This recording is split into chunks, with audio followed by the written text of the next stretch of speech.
Ladies and gentlemen, it is episode number 34 of the Primetime Rundown. Let's get it started. Dirty Little Hipster, presented to you by Black Cats NYC.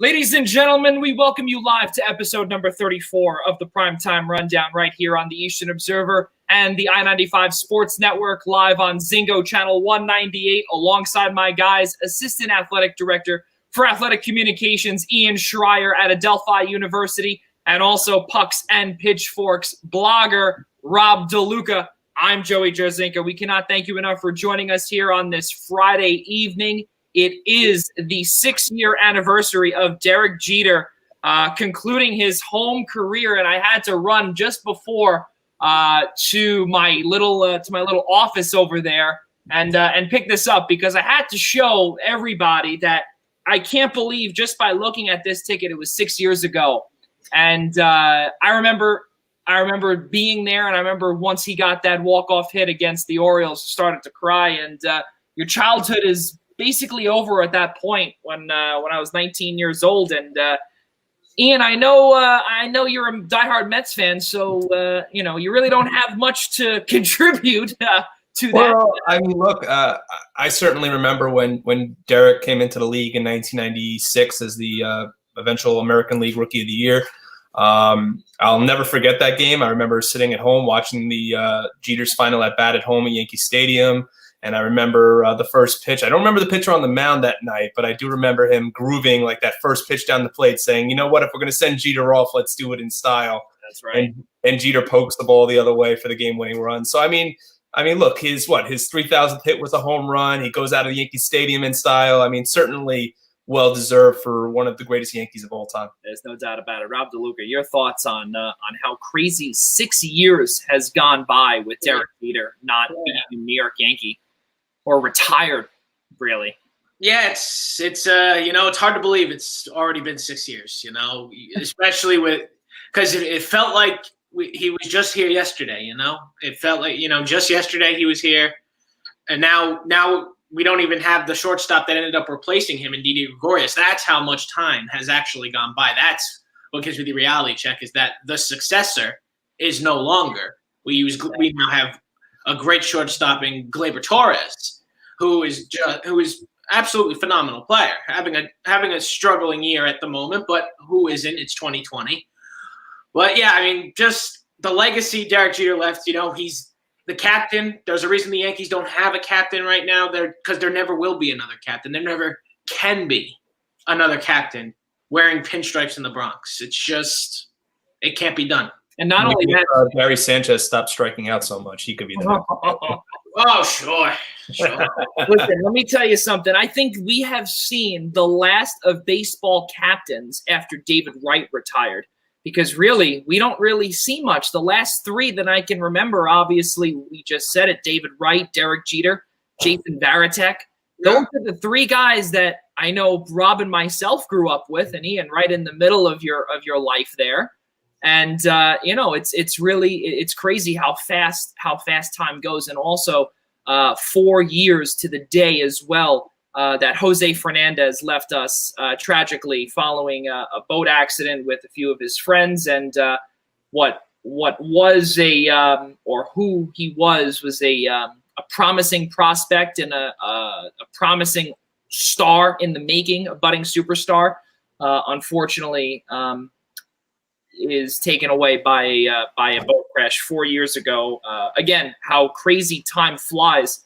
Where now it's we have baseball to talk about, we have hockey, the Stanley Cup Finals to talk about, the NBA Finals. We have now a return for college basketball, and in a normal day, in a normal year fellas, we would be saying, wow, hockey, this is preseason time and things would just be getting started. But just in a couple of weeks, we have our Free Agent Frenzy show, episode number 36, where we're going to have, again, our good friend Dennis Bernstein, DB, on, and we're going to have TSN's Kristen Shilton on as well. We're most likely going to have, I'll give it away, it's all right, Dave Pagnotta from the fourth period as well.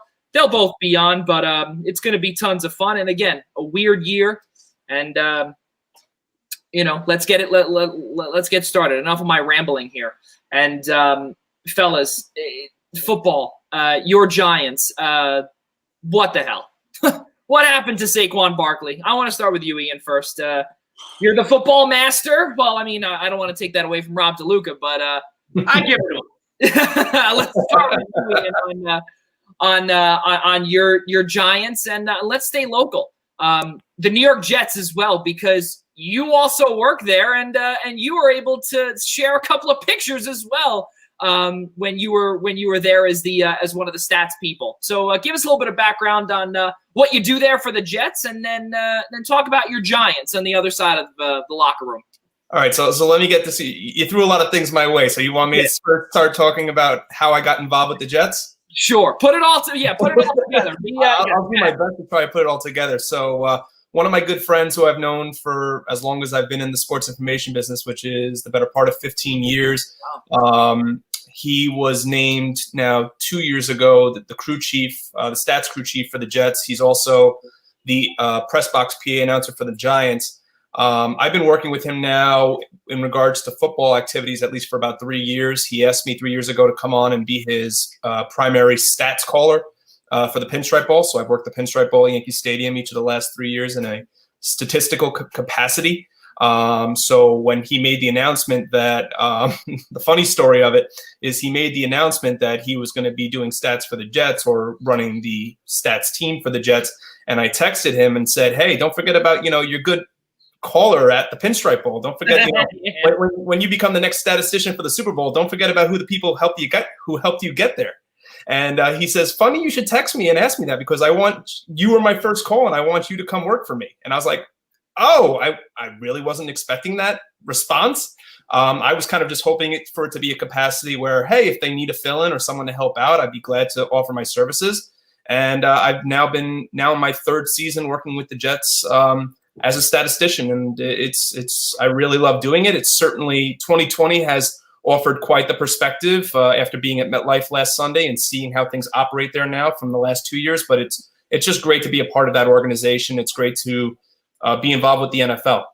Yeah, it's really, really unbelievable. Again, we won't be sharing any personal pictures of you, but I did see on Facebook there, you not only it was good for you to be back there, and not only for you, but also for the staff in general, and to feel some sort of normalcy heading back into the friendly confines of MetLife Stadium there, and especially to see the Jets do absolutely abysmal. But we'll get to them in just a second. Let's talk about your New York Giants and Saquon Barkley, because he's done for the year. He tore his ACL. For those that I don't think that they're surprised. I think they heard about it this whole week, but we're just getting to it now. Let's hear it.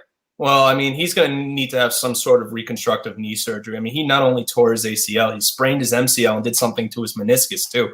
I remember the tackle by Eddie Jackson. It looked like Saquon was trying to do a little too much. He took a lot of Tiki Barber's critiques a little bit to heart, it seemed like, as that challenge, as he so called it, and went down wrong on his knee on the tackle by Eddie Jackson in the first quarter. There's no doubt it's backbreaking, but the Giants also had to show up for a half. I mean, it was 17-0 at the half. They didn't show up in the first half. Daniel Jones had a fumble and an interception in the first half, and they were still down 17-0 at the half. And in the second half, scored 13 unanswered, forced 2 turnovers, and actually had a chance to win the game on the final play of the game. So, yes, losing Saquon, there's no doubt he's backbreaking. He's a cornerstone player. He's the future, along with Daniel Jones, of the franchise. He's going to want to get paid in the offseason, so there's going to be a lot of question marks surrounding whether or not he should be owed that money, considering he got hurt last year and he was playing hurt last year, and now he's done 2 games in this year.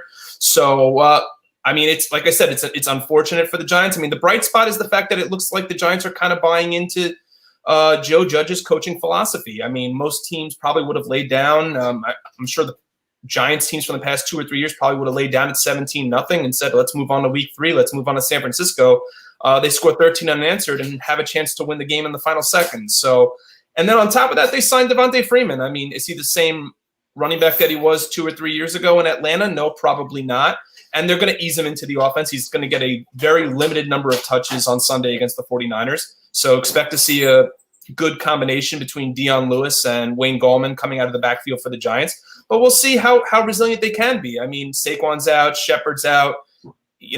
We still haven't seen anything of positive yet from Evan Ingram. So and they're going to be facing a very depleted San Francisco 49ers team has 13 guys on their injury report, more than half of which are all starters. So, this is a big game coming up for the Giants. It's a big game for Daniel Jones because they're clearly not going to be running their offense through the running game because Saquon's out. So it's a big game for Jones to prove himself that he was worth that first-round pick, and for the Giants to show that they can bounce back against a team that's really devastated by injury right now. And on top of it, they also have the San Francisco 49ers coming up. And let's not forget, just a week ago at MetLife, and again, you covered them, or you were doing stats for the Jets and the 49ers.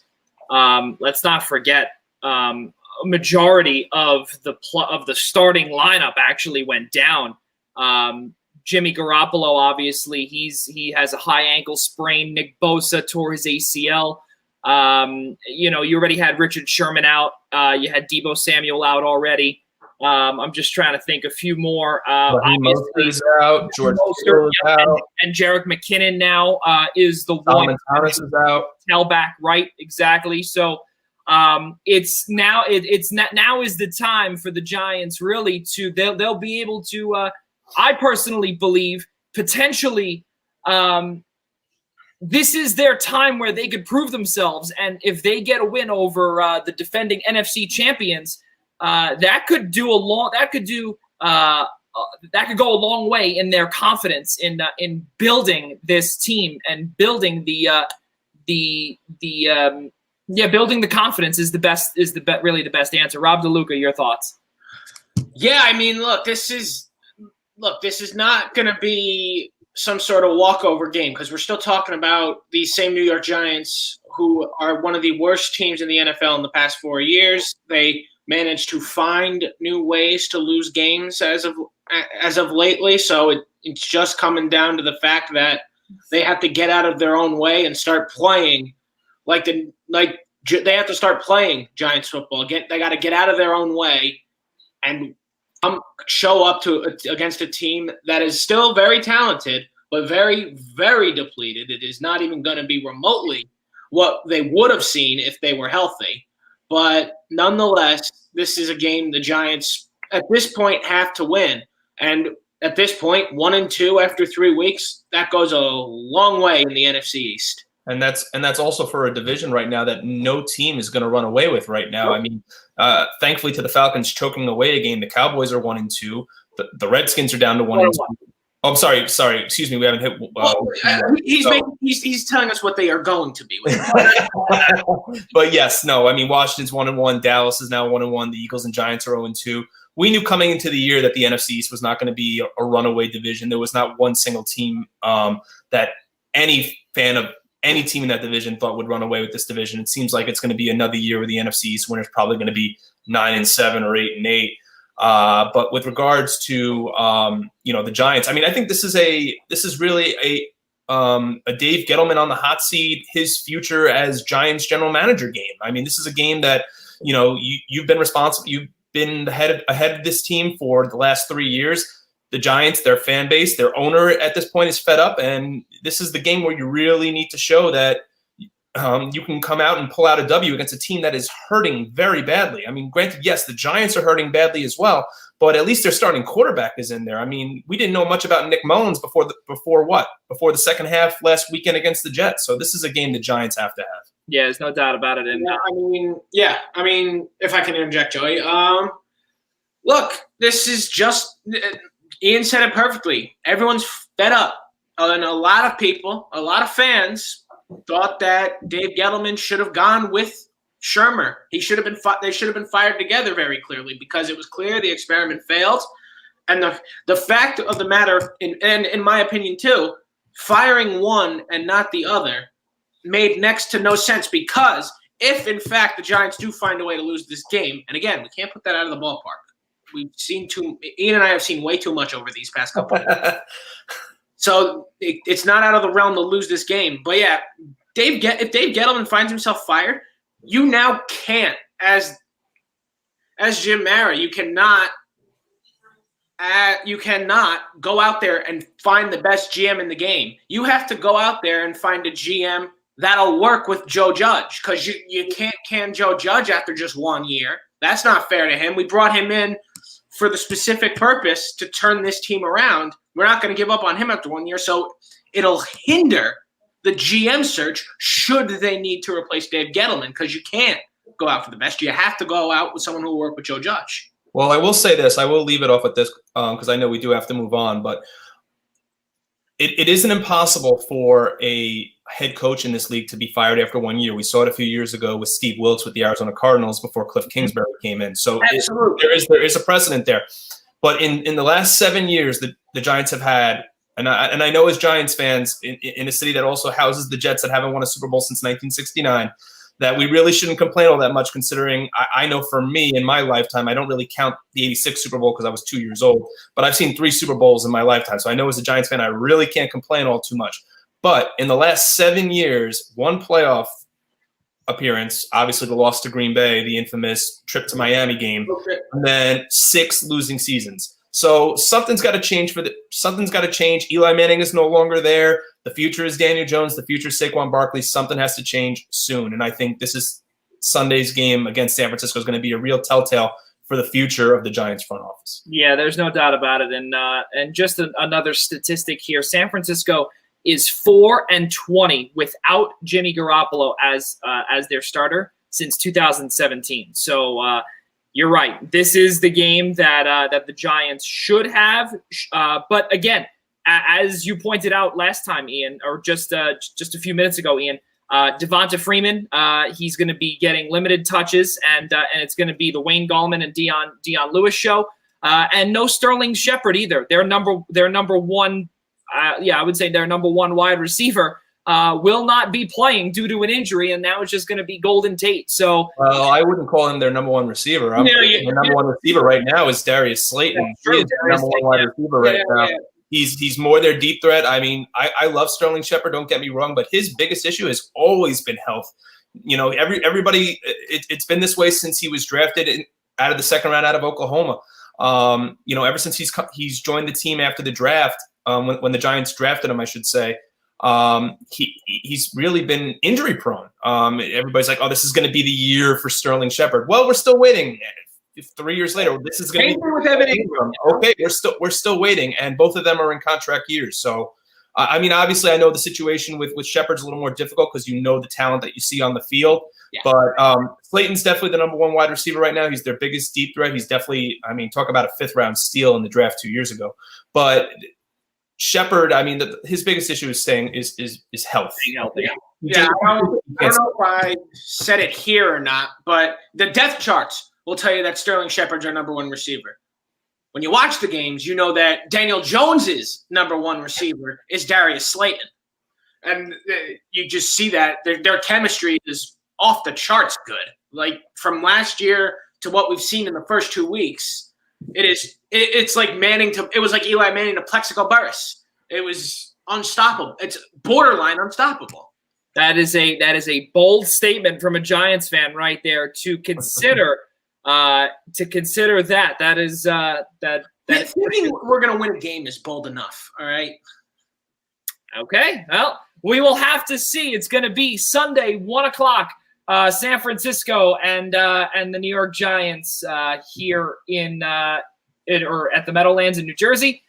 Let's keep it moving forward with another local team, and God help the New York Jets. But I'm going to say that Adam Gase, that if he loses this game against the Colts, and then if I'm not mistaken, they also play Denver the following week, most likely it will be without their number one quarterback, Drew Lock. If that's the case, if he loses both of those games, I'm going to say that he's got the axe, guys. There is just Sam Darnold, everything, his development, and I think that this team's development, it's gone actually backwards as opposed to forwards. Yeah, I mean, I'm not necessarily on the Darnold train. I was thrilled when the New York Giants did not draft him when they had the option between him and Barkley. But I also believe that this is definitely not in any way, shape, or form his fault. No. There's no doubt that the coaching out there is, and I'm sure Ian can attest to this, just being behind the scenes, beyond the word incompetent here. I mean, like, yeah, there's no way this man can finish the season if the Jets don't win a game soon. Absolutely zero way he can get out of the first. But before the bye week, they better find at least a win, if not two, by then, especially with their strength of schedule. How about the fact that his owner has called him an offensive Adam Gase has called Adam Gase an offensive genius. Granted, 4 years ago with Ryan Tannehill, or is it 3 now? I'm losing track. He's the head coach that leads the Dolphins back to the playoffs. Since then, the last 3 years, Adam Gase's offensive rankings in scoring: 28th his final year in Miami, 26th in the NFL in scoring his first year with the Jets, 31st last year with the Jets. So I'm not trying to say, hey, clearly Ryan Tannehill has found his footing a little bit in Tennessee. There's no question about that. AFC championship game appearance last year. The other side of it is how much was really expected from this Jets team coming into the year. I know weeks ago we discussed the trade of Jamal Adams and that this team was rebuilding, but and Sam Darnold still seemed like it still seems like Sam Darnold is the future of the Jets. I do agree with Rob that, yes, you can't blame it all on Darnold. A lot of it right now is coaching. Clearly the philosophy that Gase is instilling in Darnold is not working. There's no cohesion there at all. The one bright spot so far 2 games in has been the Jets' first-round draft pick this year, Mekhi Becton. I mean, the film on him has looked great so far. He's out there pancaking guys. So far, kudos to Joe Douglas and Adam Gase right now so far in getting Becton right. There's still a long way to go. And also keep in mind, I mean, if they do lose to the Colts, yeah, I think Gase is probably he's already under a lot of scrutiny. I mean, I think there's a chance he's getting fed the pink slip if they lose to the Colts. But the Colts aren't a bad team. Yeah, they lost to Jacksonville week 1, but come back and put up a 28-11 hurting on the Vikings. Right. I mean, I'm not a huge Kirk Cousins fan, but look, I mean, the Vikings are not a team that you just roll over easy on either. So, and Phillip Rivers is still going to have his weapons there. I mean, I'm certainly not expecting the Jets to win Sunday, but also remember, you said they're going to be facing a Drew Lock-less Denver Broncos team on a short week. They're facing the Broncos on 4 nights after they play the Colts. Yep. So we already know this is a huge stretch for the Jets. I'm not expecting them to win on Sunday. So 0-3, we'll see, how the Johnsons feel about Adam Gase's future before we even get to next Thursday night.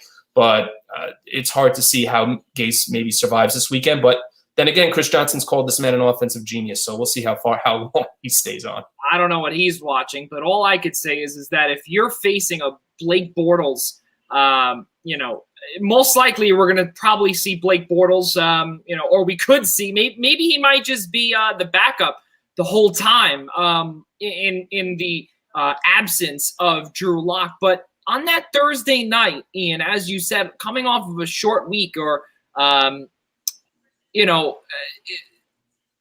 can't see him lasting past, and especially a team also without Cortland Sutton. And really all you need to do is just lock down 2 guys in Melvin Gordon and Noah Fant. That's what you have to do. And if they can't get that right, then I would say, you're fired. You're the weakest link. Goodbye. It's over, whatever it is. And that would be it. The Jets really, in my opinion, again, the way they did it, the way the Johnson family did it, where they had, where they brought in Joe Douglas after they had Adam Gase hired. That was the whole thing. Remind me again, the general manager right before Joe Douglas was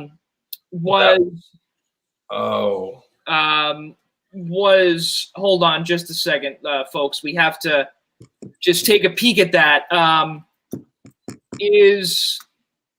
Let me see. I'm blanking out on it. Yeah.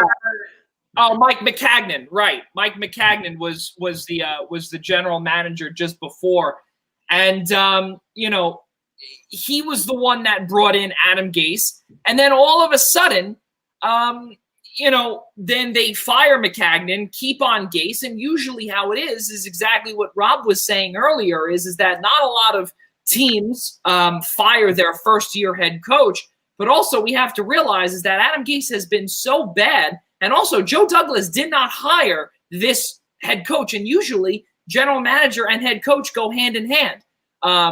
So that really goes with a lot of these sports. Or with every professional sports team in America anyway. So a lot of weird things to come with the New York Jets, and I personally believe that he is gone when they lose to Indianapolis, but then when they get the kibosh against Denver as well. Well, that's been my biggest issue with the whole Gase signing, is you hit the nail on the head, is that they fired Maccagnan. Well, I should say Maccagnan brought in Gase. Then they fired Maccagnan a week before the draft, and basically gave Gase all the personnel decisions. So I don't know what was going through ownership's head. I don't know what they saw. I mean, the only thing I'm going off of, and I know I mentioned this maybe a month ago when I was on the show at this point, was that they liked him because he was Peyton Manning's quarterback coach in Denver. Peyton Manning at that point of his career did not need a quarterback coach. No, Peyton Manning was his own man by the time he got to Denver. He was coaching himself. So, I don't understand what went into that. You're basing it off one playoff season with Miami. I mean, fine. You didn't want Mike McCarthy? Fine. You could have had Cliff Kingsbury. You could have had anybody else. I still would love to know what they saw in Adam Gase when they hired him. I mean, he's there now, so I digress. But I would just love to know what exactly they saw in him and that they liked. I got nothing on that one. I really don't. It's mind-boggling. To be completely honest, guys, the only thing that they could have seen in him was this. That's really it. And you can't. There's really, like I said, there's really nothing. My all-time favorite is the taco following around Gase's eyes. Right. Exactly. Like we said, we're looking at Adam Gase's eyeballs here, and honestly, he's probably thinking the same thing.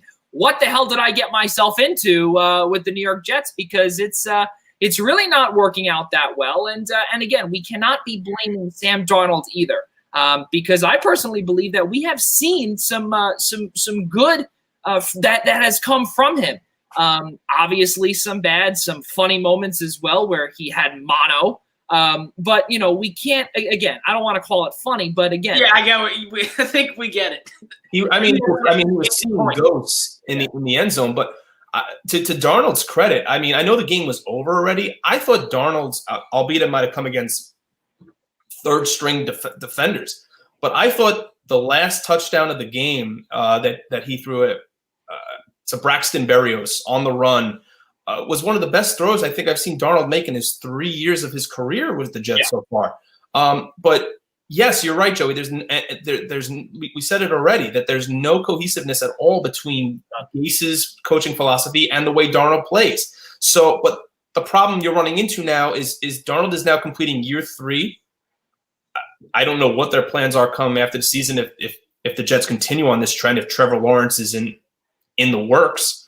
But if he's not, Darnold's got only one more year left on his rookie deal, so he hasn't shown you whether or not the coach has been the right coach, hasn't shown you anything yet to give him big quarterback money. So are they planning on, if this year turns out to be a wash, which it certainly seems like it's going to be, do they plan on paying him going into next season? Is Darnold going to hold out? I mean, I don't think there's much to hold out for. I don't think he's shown enough to say, I have the right to hold out. I'm one of the best quarterbacks in the game. No. What we know right now is not true. So I don't know where they go from there, because in 2021, it's going to be the final year of his rookie deal. So a lot of big decisions coming for the Jets front office after this season, especially because it seems like it's a season that's not lost yet, but certainly on its way.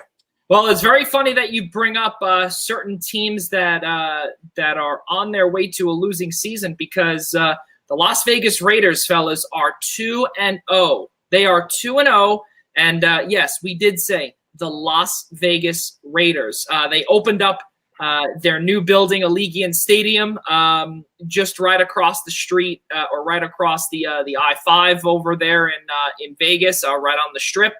And, let me tell you something, guys. Not only is that building gorgeous, but are they for real? They beat the Saints on Monday night. Is it too early to tell is the biggest question.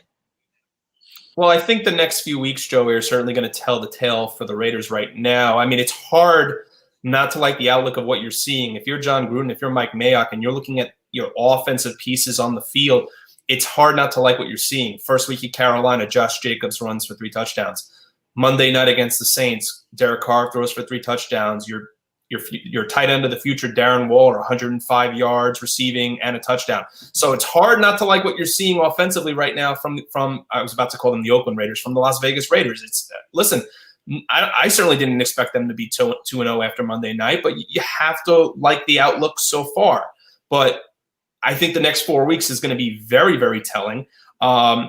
From a Vegas sportsbook side, I love the fact that I think it's 5.5 or 6.5 points that the Raiders are getting in Foxborough on Sunday afternoon. I think is great.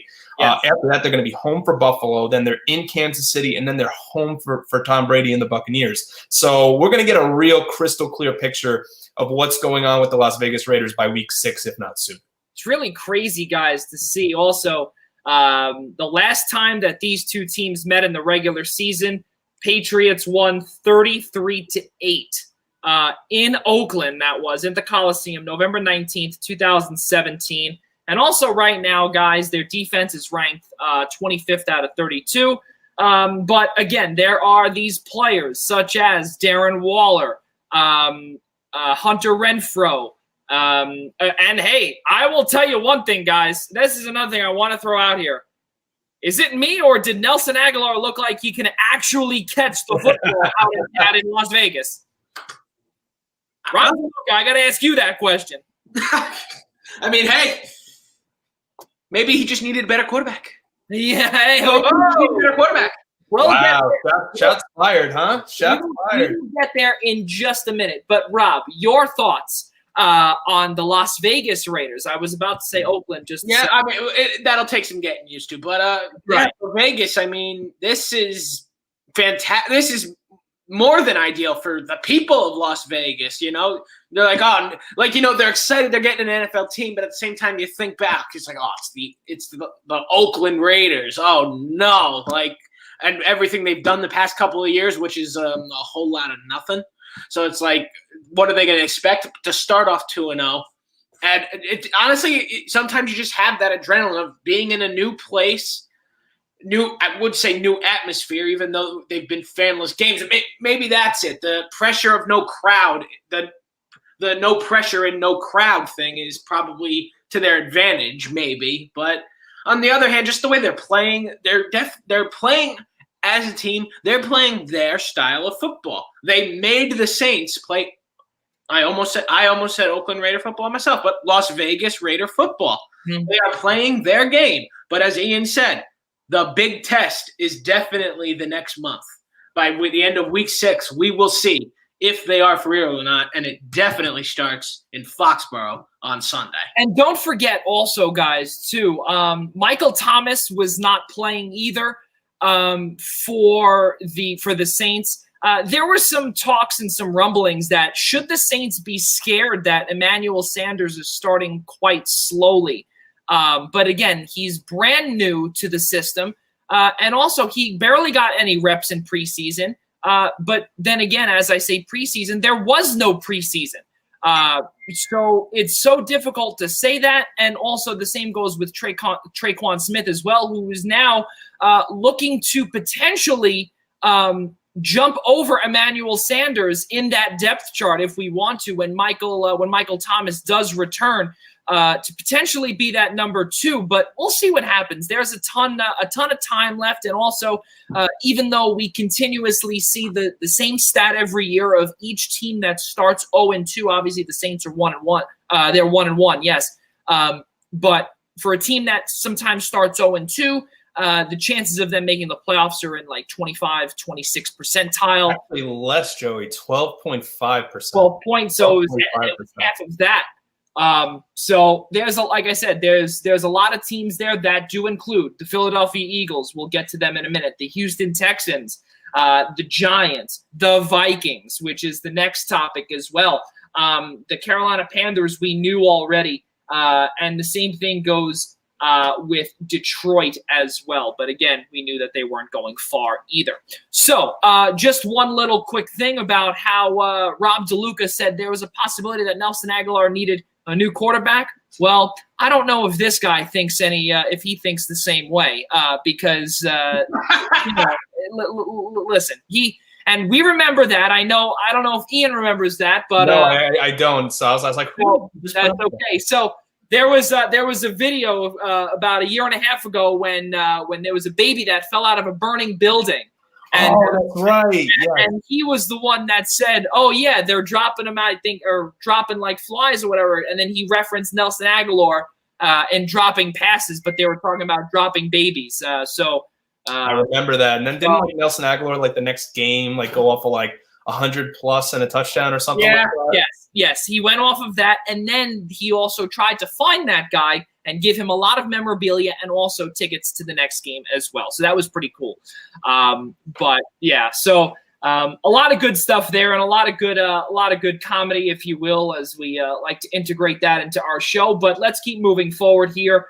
We spoke about the Vegas Raiders, and again, basically, what the final answer for me is that it's too early to tell to see if the Raiders are for real. There's a big test coming up between weeks 3 and 6, and we'll see what happens down there. But another struggling team that we can talk about is the aforementioned Houston Texans. And really, right now, guys, looks like DeAndre Hopkins-less Texans is starting to affect Bill O'Brien and his club. Let's hear about your thoughts on what we could see from Houston. Well, I mean, it's an interesting one based just on everything that happened with them in the off season. This is kind of a coin flip year for Houston because they've got an interesting schedule. The vibe's not the same, especially because it's 2020. And David Johnson looks like utter garbage. Well, I mean, yeah, I don't know what up against the Ravens defense week 2. So let's put that into perspective also. But go ahead, Rob. On what I don't know what they were thinking in trading DeAndre Hopkins in the first place. I mean, money. What? The only question I thought was why. I mean, I get David Johnson; he's a great back, but DeAndre Hopkins, arguably a top 5 receiver in this league. So. Arguably top 3 as well, but also David Johnson, too, has not been able to stay healthy. They're ranked 30th in rushing right now. Their offense looks really ice cold, and they're ranked 24th out of 32 teams. Don't get me wrong. There's only one bright spot here, and it's Deshaun Watson. That's really it. And what can he do? How can he utilize these new receivers? Will Fuller stay healthy the whole time? You have Kenny Stills, you have Randall Cobb, you have Brandon Cooks.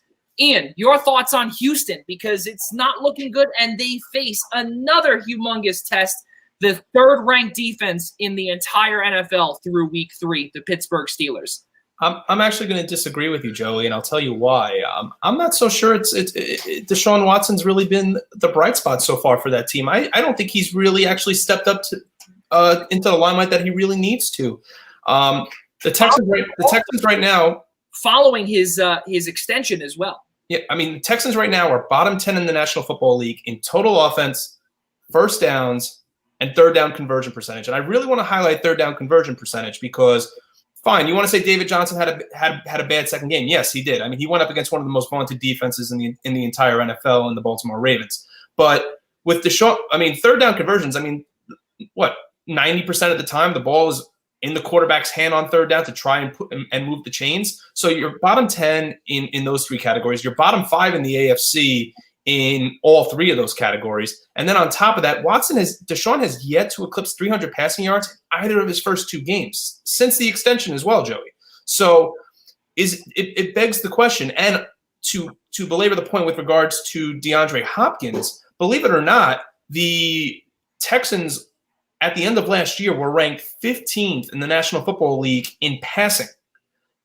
This year so far through 2 games, they're 18th. So how much? I mean, yes. Does DeAndre's presence on the field change the way opposing defenses are looking at that offense right now? Yes, there's no question about it. But from a standpoint of the passing game, the rankings are almost the same than what they were last year. The question is to me, and this is why I disagree with you, Joey, is that DeAndre Hopkins the last 2 years has really been that security blanket for Deshaun Watson. So, will it be Will Fuller? Will it be Kiki Kuti?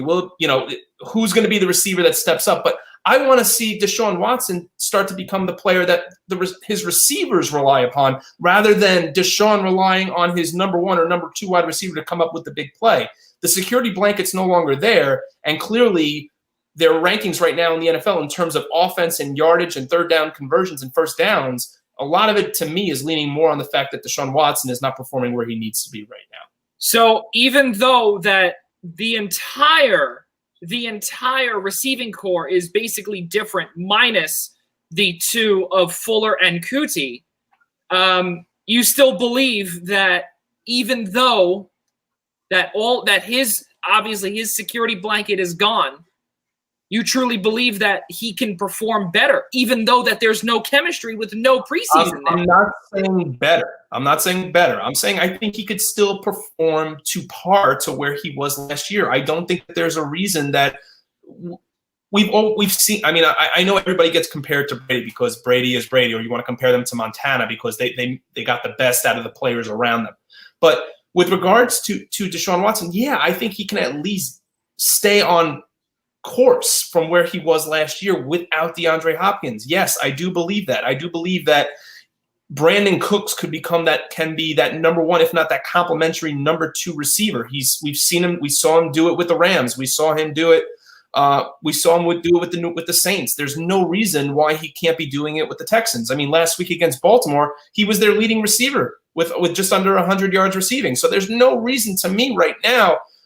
Deshaun Watson's an incredible athlete. He should be making the most out of the situation without DeAndre Hopkins. I'm not saying Hopkins is the make or break difference for the Houston Texans. We know how big of a player he is, and we see how much he's contributing right now to the Arizona Cardinals offense. But I don't think that there's a reason, when the passing yards are just about the same, why Deshaun Watson should be struggling the way he is. Rob DeLuca, your final thoughts on Deshaun Watson, and do you agree with Ian there? I mean, yeah, no, he's certainly not what he can be. We all know what he can be. He's what he signed. He is what that contract says he is, but he is certainly not performing to that right now. He's definitely got a lot of room for improvement, but I do firmly believe he will get to that point eventually. There's no doubt in my mind that this was a bad contract. There's no doubt in my mind that this was a good contract. Excuse me. He deserves every penny of it, and he will show that on the football field. This is a little hiccup, I would call it. So then right now, going back to the point where he can be better, or now is his time to step up, if you will. 25 of 36, 275 passing yards, 1 touchdown, 1 pick against Baltimore. They lost 33-16 again against one of the top defenses in the entire league. The question does say is this a slump because, again, similar to what we were talking about earlier, where there was no preseason, or is it where just because he signed this deal, he should be coming out and playing like the way that he got paid? Or is he human and is he hitting a slump? Or is he not getting is he not clicking with these receivers? Again, aside from Brandon Cooks, these 2 can't do it alone. You have to also look at David Johnson, 11 carries for 34 yards. Listen, for as good as he's supposed to be, as good as advertised, 34 yards and 11 carries, guys. That's 3 yards. That's 3 yards per carry. Yeah. Again, Joey, he went up. I think he's going to struggle again this week against Pittsburgh just because Pittsburgh's defense against the run is so good. Houston outgained their first two opponents. If you look at the team stats, Houston outgained Kansas City and Baltimore in both games through the air. So yeah. I'm struggling to understand then what Deshaun Watson's excuse is. Okay. I think to your point, Joey, I think, yes, it's a little bit of A, it's a little bit of B, but I don't see whether or not the defense is not respecting the passing game. The rating, everything is right there. It's not, like I said, I think David Johnson's going to struggle this week, but I think he will get going.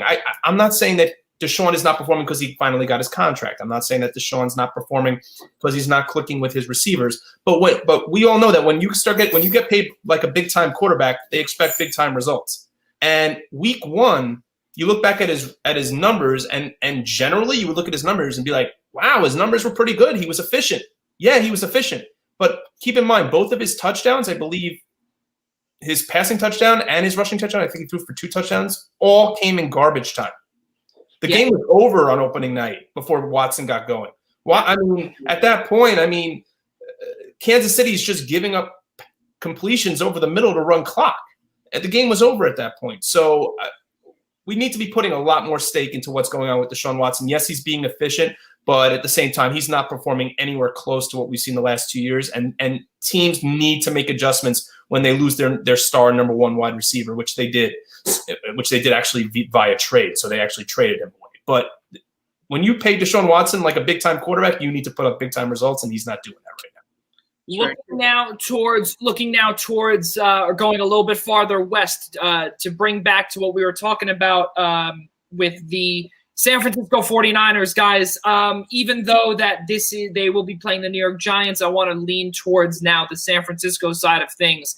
Guys, are they in trouble with all of these injuries? Is this a team that could potentially be looking at, especially in a stacked NFC West team that is arguably the best division in football? And in my opinion, it is. There's no argument to be made. This team at any point in time could finish in dead last, which who knows? It could be 8-8, it could be 9-7, it could be 10-6. We don't know. But again, you lose your starting QB, you lose your starting running back, your wide receiver is gone, Deebo Samuel, George Kittle. Let's not forget he was also out, and he's also going to be out, I believe, this week. So again, there's starters left and right that either are on the short-term injured reserve or that have been placed on the long-term injured reserve. Guys, what needs to happen with San Francisco in order for them to stay afloat? I wasn't high on the 49ers after the Super Bowl. Honestly, I had major question marks. Analysts were already putting the 49ers back in the Super Bowl just because of the fact of how impressive they were in the postseason last year leading up to the Super Bowl. I thought teams were going to put a lot more pressure before he got hurt, obviously, on Jimmy Garoppolo, because if you remember last year in the postseason, a lot of what they relied on was their running game.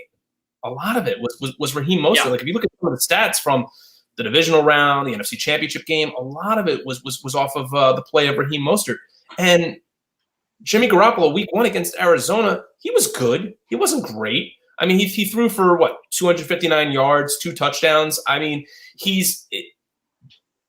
That was what I wanted to see with the 49ers before they accumulated all of these injuries, was what was Jimmy Garoppolo going to do when teams now finally started watching the tape on the 49ers and Kyle Shanahan's game plan and said, this is how we need to game plan for the 49ers in the future. And we need to start putting more pressure on the back of Jimmy Garoppolo rather than thinking Garoppolo is going to throw for 300 plus every game and Raheem Mostert's going to run the ball down our throats. So I think there's certainly a valid reason as to why the Cardinals beat them in week 1. I think the Cardinals are a better team right now than the 49ers. Obviously, health has a lot to do with that now too. But I had a lot of question marks. To kind of wrap it up, I had a lot of question marks coming in about San Francisco and whether or not Garoppolo would really be able to take the mantle forward and really be the franchise quarterback that they need him to be. It's going to be a while before we see it again, but I wasn't confident after week 1. Yeah, look, After what we saw in the Super Bowl, you definitely have questions. And look, this is gonna hurt, especially on the defensive side. They lost their best player on arguably the entire team for the entire year, and they don't have other key weapons. And you know what? I really do look. Put them against somebody that's not the New York Giants without all of these weapons, and they will more than likely get slaughtered, get killed. Absolutely, yeah. Put them against the Chiefs now, and let's see what happens. Like with these people out here, let's see what happens.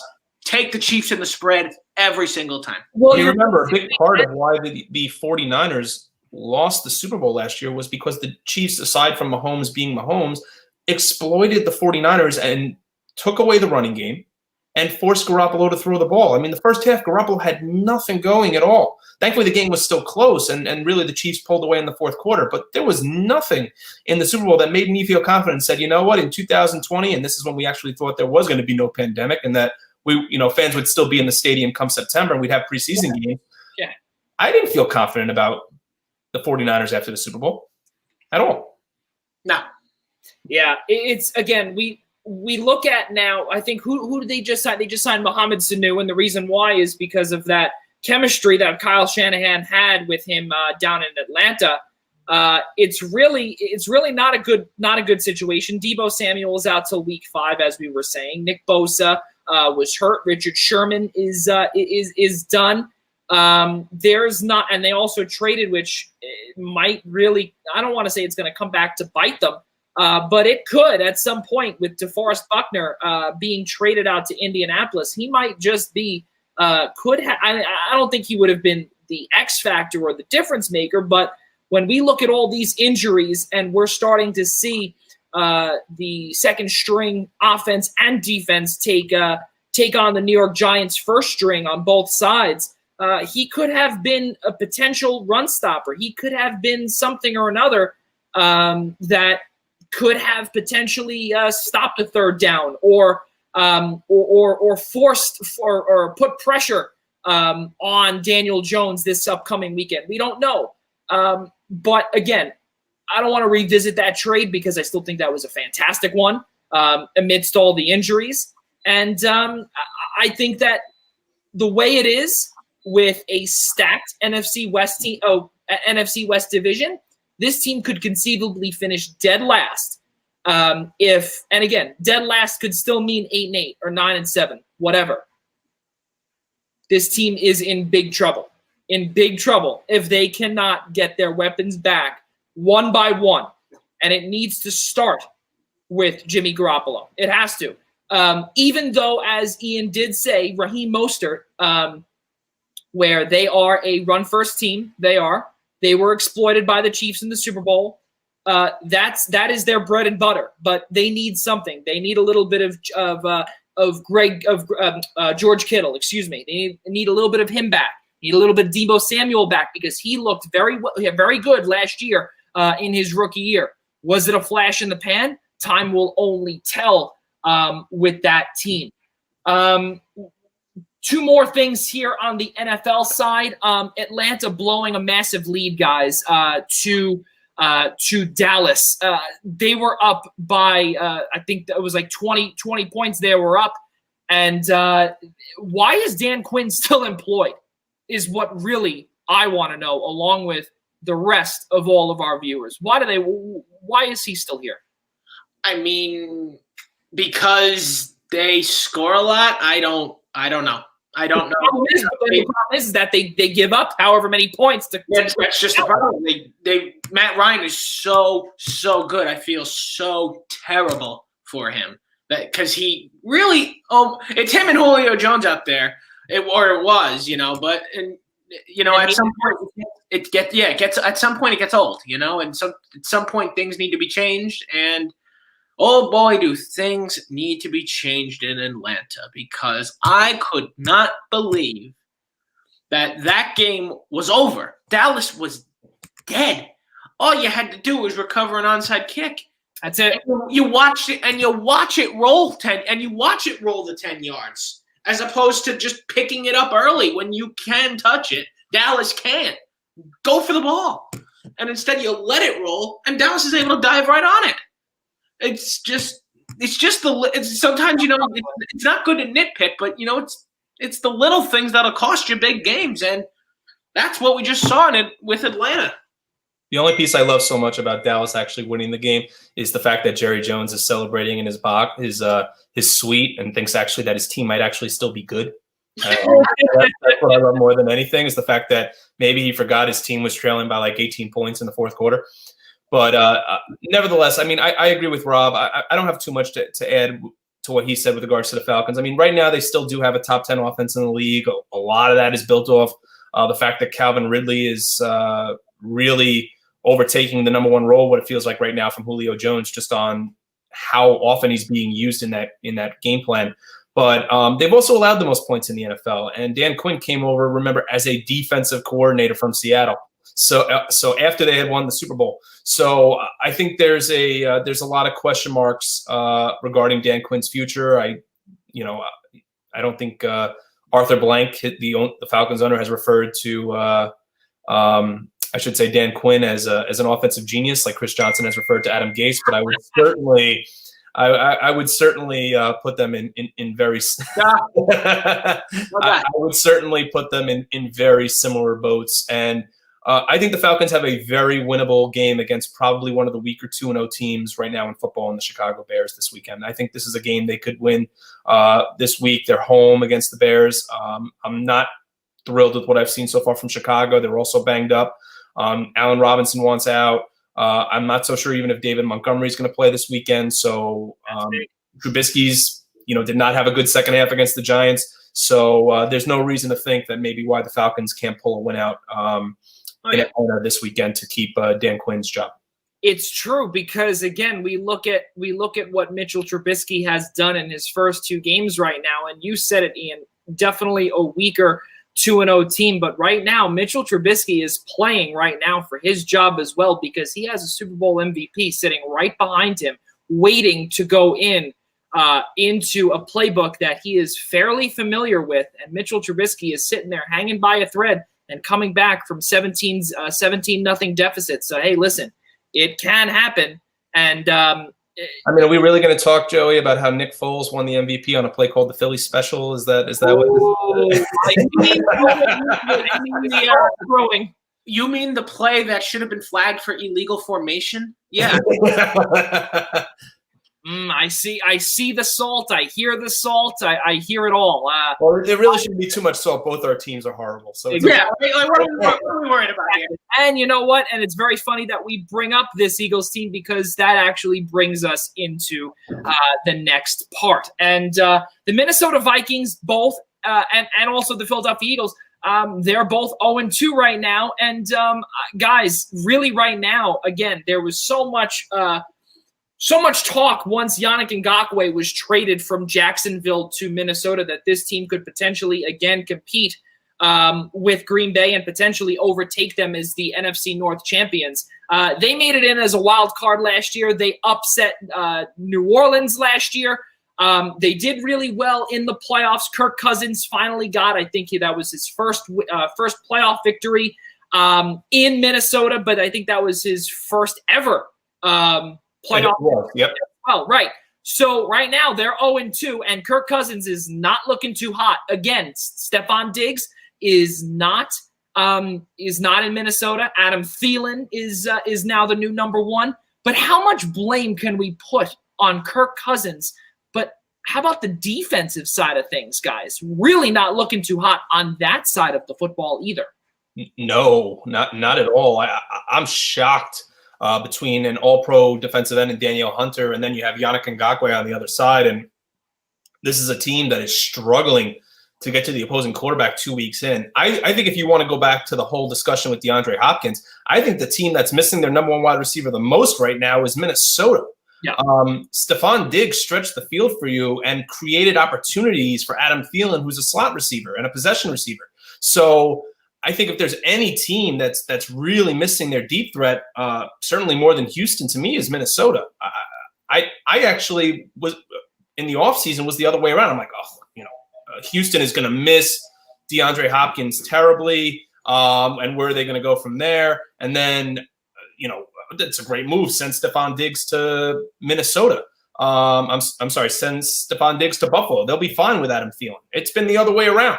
So I think that's been a huge factor for them. And I think that's been a big reason for their offensive struggles. I mean, Dalvin Cook's still running the ball efficiently well. But with respect to their receiving game right now, I mean, Thielen had a good game last week, but 28-11 to the Colts, who just allowed 3 touchdowns week 1 to Gardner Minshew is just mind-blowing. So I was shocked when I saw that result. And Minnesota's 0-2 and right now very much in the rearview mirror because they lost to Green Bay week 1. So it's pretty much like they're 3 games out of first right now. Yeah, absolutely. DeLuca, your thoughts on Minnesota? Minnesota? I mean, look, this defense is non-existent, first of all. I don't know where that came from. But, yeah, I mean, look, they had a good offensive game week 1. They had a terrible offensive game week 2. But the defense is certainly their biggest problem because they can't stop giving up points right now. It's the same. It's like the same thing with Atlanta on that part. It's like you got to find a way to get some stops here and there. But also at the same time, going back to the offense, look, all 3 of us have seen this guy before. We know what this man can and can't do, and a lot of it is definitely can't. All right, Kirk Cousins. Look, Minnesota. For any Vikings fans listening, let me tell you right now, this was never, ever your answer. You had such a great deal with Case Keenum, and you blew it. Wow. You absolutely blew it. Hold on a second. Listen, you're all right, but was Case Keenum also a No, that's the thing. Neither of them are good. Not that either of them are good quarterbacks, but Case Keenum is miles better than Kirk Cousins. I'm going to disagree with you. Rob. I don't think Kirk Cousins, and trust me, I am very much a skeptic of Kirk Cousins. And if you know me longer enough, you'll know why I'm such a big skeptic of Kirk Cousins. But I don't think Kirk Cousins deserved the money that he got. Do I think he's a above average quarterback? Yes. Do I think he's better than Case Keenum? Yes. I think Case Keenum thrived in Pat Shurmur's offensive game plan. Right. Okay. Kirk Cousins is better than Case Keenum. I'm sorry, Rob. That's where I'm going to disagree with you. However, he belongs pretty much in the conversation for me right now, even though Kirk Cousins hasn't won a Super Bowl, as Joe Flacco. Joe Flacco never, to me, deserved a cent of the post Super Bowl win contract that he received. He never lived up to a dime of it. Okay, he got paid as one of the best quarterbacks in football, and I'm not even so sure at that time he was even a top 10 quarterback. It was a lot of his defense that was really winning him. And then on top of that, Kirk Cousins kind of, to me, falls perfectly in line with that. Yes, he's an above average quarterback. He throws for a lot of yards, but he also throws for a lot of picks. Is he efficient? Yes, like I said, but there was no way. Like, he's better than Case Keenum, so I disagree with you there, Rob. But he's not. Yeah, to me, it was at all. Look, I don't think either of them are great quarterbacks per se, but I do feel just at the time, Case Keenum such a better fit for Minnesota. I think hindsight's 2020, Robin. I'm going to tell you why. Because remember, Pat Shurmur left to coach the Giants. Right. The season after a miracle. So I would have liked to see in Leslie Frazier's offense how this team would have operated with Case Keenum as their quarterback. Because I'm sure that's how Vikings fans felt after the Minnesota Miracle. Be like, sign this guy. This is the future of our offense. We're going to win a Super Bowl with Case Keenum, with this offense, with this foundation that we have in Minnesota.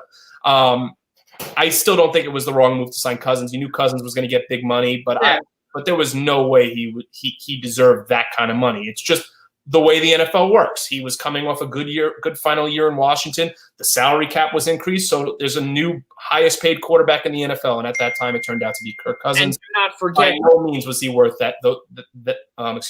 By no means was he worth those dollars. Do not forget, Ian, it was also the highest paid guaranteed contract for a quarterback. Wasn't it fully guaranteed? Yes. Highest guaranteed money in the entire NFL and its history. Beyond. Yeah. Question mark. Why?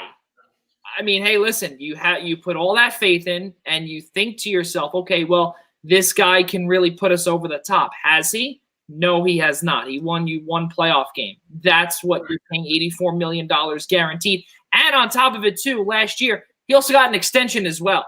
Because he won one game, he got an extension. Don't forget that, fellas. And I was actually in the NFC in the NFC wildcard game last year against the Saints. I actually liked Minnesota in that game. I don't know why, but something to me said, I think the Vikings are actually going to win this game, and go figure they won. But the history was definitely against the Vikings going into that game. I actually liked them. Yeah, there's no doubt about it. And right now, again, to see that they're 0-2, this is their time to win. Really a quick lightning round here, guys. Not even lightning round, lightning question. Is Mike Zimmer's job on the line if they were to lose on Sunday? No. Just quickly, to keep it quick, no. Okay. Moving forward now with and I also say no as well. And who came up with that question? That guy's an idiot. And again, get off your format, Joey. Oh, okay. That is what people look right when people heard me ask that question. That's what they looked like. So not good there. My Philadelphia Eagles look like utter garbage. They're not making the playoffs. They're not doing anything. And on top of it, they're also going to be $60 million over the salary cap next year. Time to blow it up, yes or no? No. And I'm going to tell you why. And I actually disagree with you in the fact that I still think they could actually win the division. And I'm going to tell you why. No one is, and we said this at the top of the discussion with regards to the NFC East, no one is running away with that division. He's right. My opinion, I will tell you this as an Eagles fan, to Joey, who's an Eagles fan. If they lose this weekend to Cincinnati, my opinion might change after this weekend. If they lose to the Bengals, which is a great game for them to turn things around, and they're getting healthy. So obviously, Miles Sanders played week 2. They're getting a couple of their pass rushers back, a couple of their offensive linemen back. Jalen Reagor's also out because of a thumb injury. Yeah, I know that. I mean, listen, I'm still not sold on the fact that the Eagles still can't win this division. I'm not impressed with the Cowboys, the Washington football team. Look, I still think they'll be the cellar dwelling team at the end of the year. I'm not. Yep, there's Wario. There it is. Yep. Again, I liked the Eagles over. I mean, I know last year everybody was low on the Eagles, and understandably so. They definitely did not perform to expectation, but no one is running away with this division, Joey. And I think for the Eagles, they have a perfect – if they lose this weekend, yeah, I think you blow it up, and then you start questioning things with Carson Wentz. But if they're 1-2 and they've got a real tough stretch coming up after that, where I think they've got to play the Ravens and I think the Cowboys, whoever is on their schedule coming up, I think that they're in a perfect position right now to start to right the ship. Yeah, and it's definitely not time right now. There is a huge – and I mean monumental chance that the entire NFC East is 1-2 after this weekend. The entire division is 1-2, and it is anybody's division at this rate. That's what's scary about the NFC East, is that even as a Giants fan, with how bad they have been and how they have hurt me over the past couple of years, they were literally in the division race until double-digit weeks, which was scary. Like, obviously they were never going to be, but like, in terms of technicalities, they were right there. They were never really that far out of it because nobody in this division does better than 10-6 anymore. Yeah, I mean, I could tell you one thing. I'm going to disagree with the two of you, and the reason why is because you're $60 million over next year. Zach Ertz and Howie Roseman had a little bit of a tiff just a few weeks ago. Carson Wentz does not look like he can scramble out of the pocket and be the mobile quarterback that he once was back in 2017. And also on top of it, you're getting guys that are much older: Brandon Graham, Jason Kelsey, Brandon Brooks, Jason Peters, Hall of Fame left tackle. Your only bright spot guys that we're starting to see, or that I could see right now, is Darius Slay, who really is he's starting to look like he's starting to look pretty good, and we don't know. I don't want to call him Asante Samuel, now, but Joey, I'll ask you this. I gotta ask you this: if you think it's time to blow it up, does that mean it's Jalen Hurts time? I do believe. You know why? I do believe, and the reason why is because what I've seen the first 2 weeks from Carson Wentz has been absolutely abysmal. I personally believe that if he can't get back on track, let's not forget also his chemistry with Alshon Jeffrey is not great either, because that was more of a Nick Foles type of guy. I personally feel like Carson Wentz can't properly communicate or work with anybody other on that receiving core other than Zach Ertz. Right, and the problem is that most likely, guys, he's probably going to lose him next year, because there has to be, and also again, this is pre-COVID. Okay, so we don't know what the new cap is going to look like next year. Could be worse. The Eagles could be in way bigger trouble as just opposed to $60 million over the cap. They could also be, who knows, if it goes down $20 million, it could be $80 million. Could just be getting even worse. So there are big questions here, and to get paid $34 million, to get paid like a top 5 quarterback, and you're looking like a pocket passer, and you are supposed to be that mobile guy that's supposed to create plays, create havoc over there, and that offensive line, you pay a lot of money for both lines there. Especially the offensive line to protect you. Right now, I think these injuries that he's had in the past are starting to catch up to him, and it's really, really not looking good. Ian, I usually, especially when it comes to the Eagles, I usually talk good. You usually, or any Giants fan would talk bad, but at this point in time, I think I'm going to have to disagree with the two of you as the Eagles fan, because I can't see it getting any better. And the way Joe Burrow has looked, the one bright spot for the Eagles this weekend is that Geno Atkins will not be playing. Other than that, I think Joe Burrow could really make mincemeat out of this team. I mean, there's nothing I would love to see more than for that to happen. But I got to be honest, I don't see it happening. There's definitely look. Joe Burrow has been decent so far in the first 2 weeks. But I wouldn't say he's played like a number 1 overall pick yet. He obviously very well could get there. But I still think that this is still the Cincinnati Bengals, and they're really not, at least this year, they're still not going anywhere.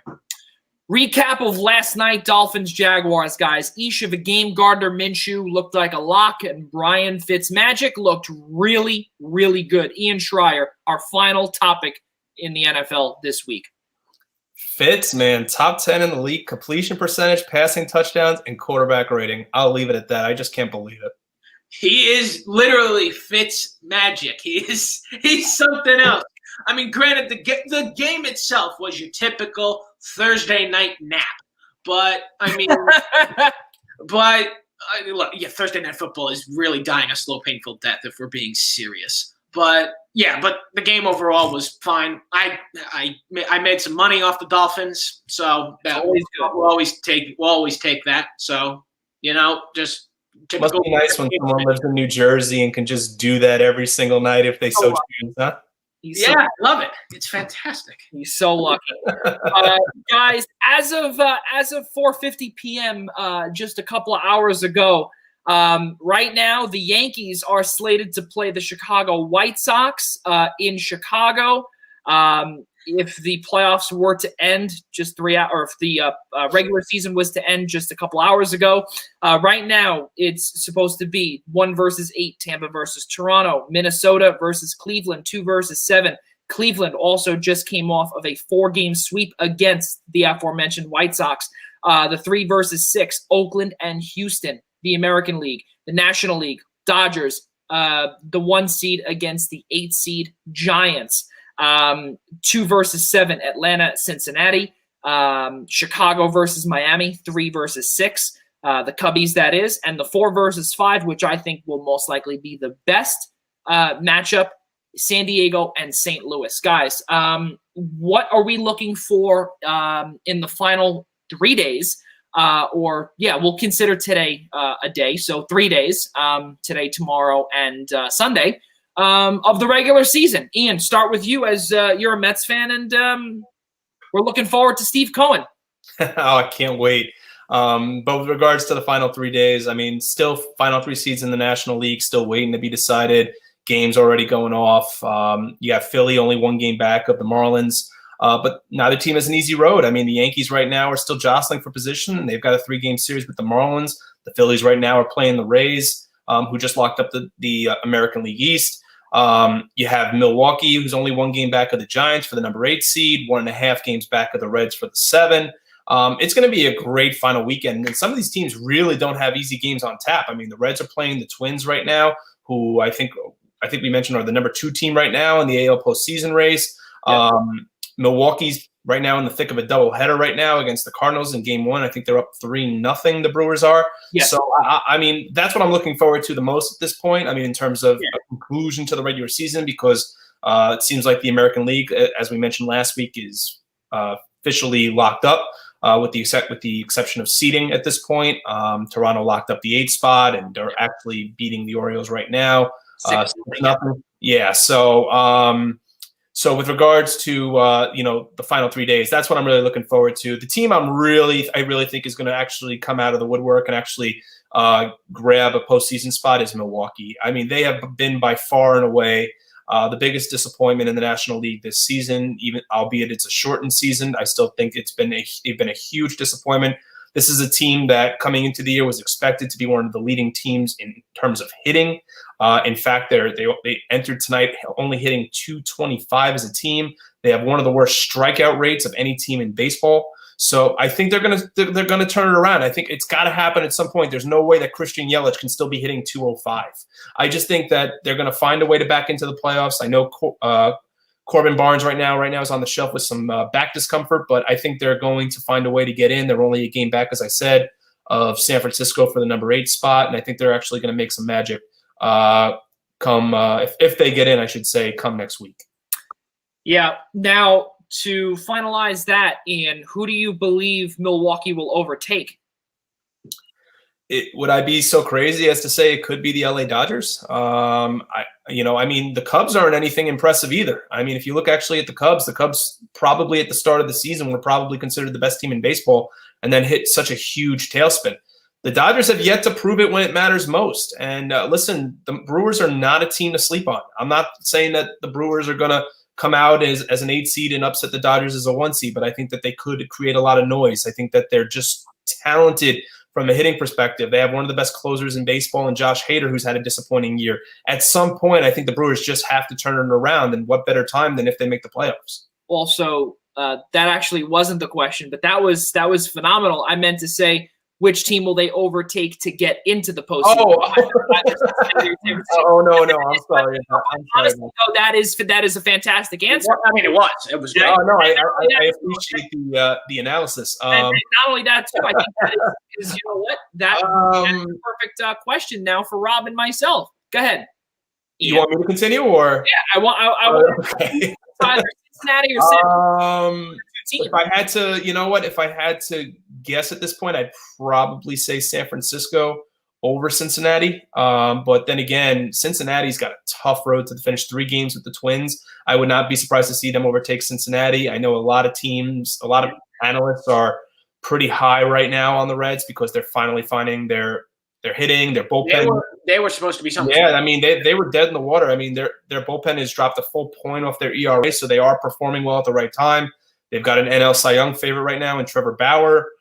Luis Castillo, I think, has a top 10 strikeout rate in all of Major League Baseball.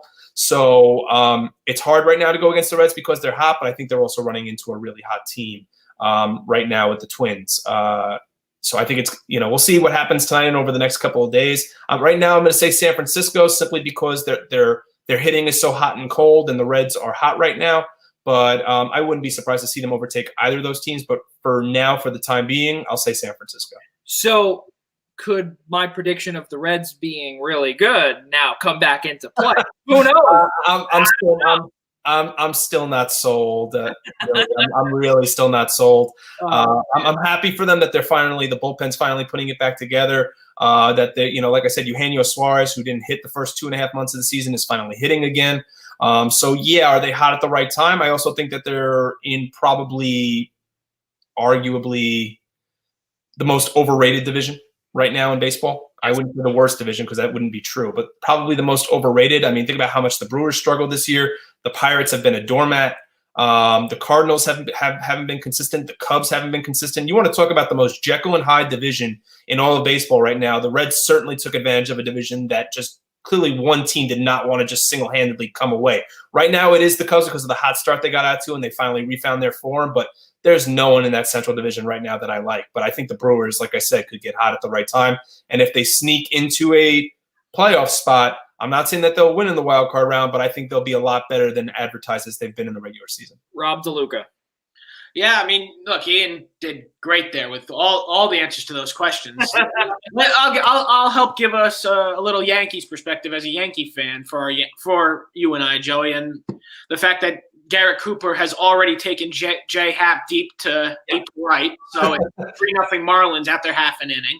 Right, and and Joey, I am seeing shades of that 5-15 stretch again. They are doing all the wrong things at the wrong time. When it finally looked like that stretch was over and the Yankees were finally getting hot and doing the right things at the right time, the past couple of games, they have now it looks like they're doing all of the wrong things again, right, and coming at the worst, and I mean the literal worst possible time.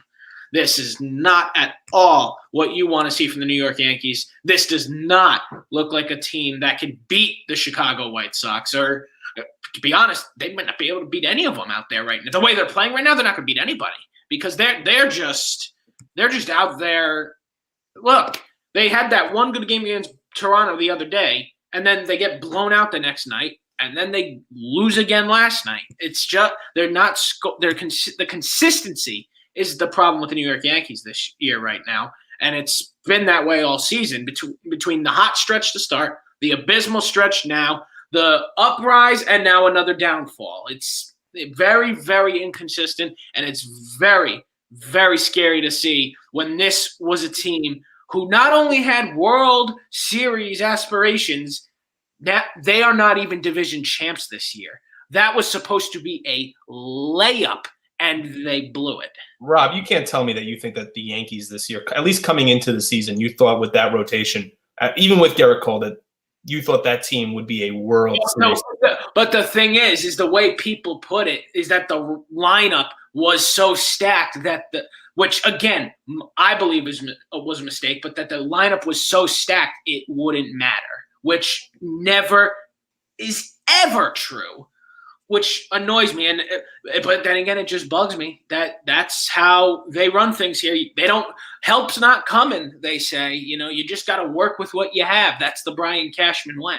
Look, pitching and defense, we've seen it over and over again that pitching and defense wins championships. Obviously, when you look at Game 7 last year of the World Series, you certainly don't don't attach yourself to that point. But I mean, do the two of you as Yankee fans, as looking back, even albeit a shortened season, no spring training, nothing like that, are you happy? Are the two of you happy with what you've seen so far from Garrett Cole? Not even from Garrett Cole. Oh, from Garrett Cole. Yeah.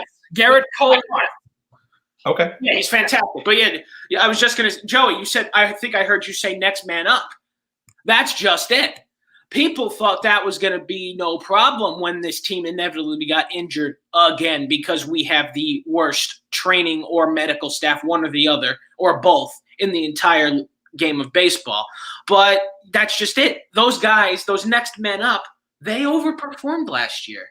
There's no question about it. They overperformed, and these are guys that we had never heard of before, some of them, who are now playing here again and not doing what they did last year because that was a very, very fluky stretch where these guys just kept the Yankees in it and kept them alive and brought them to a division title.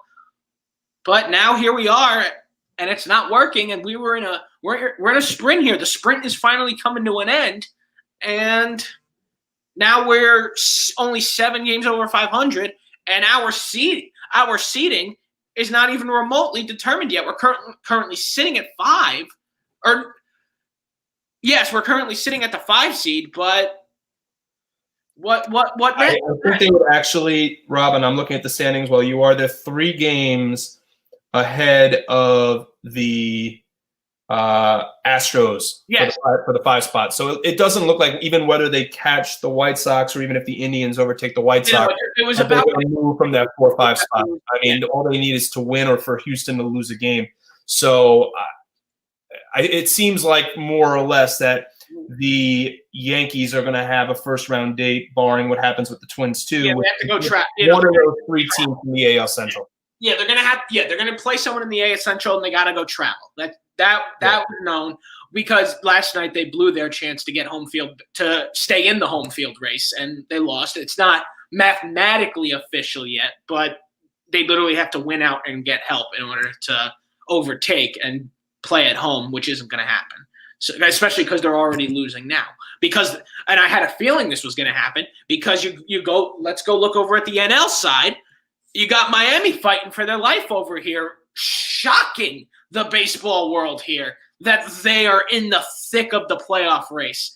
If you want to talk about the shock of the season, it's not even the Yankees' abysmal 5-15 stretch and now having to play the wild card on the road. It is the lone fact that the Miami Marlins are just about on their way to the postseason.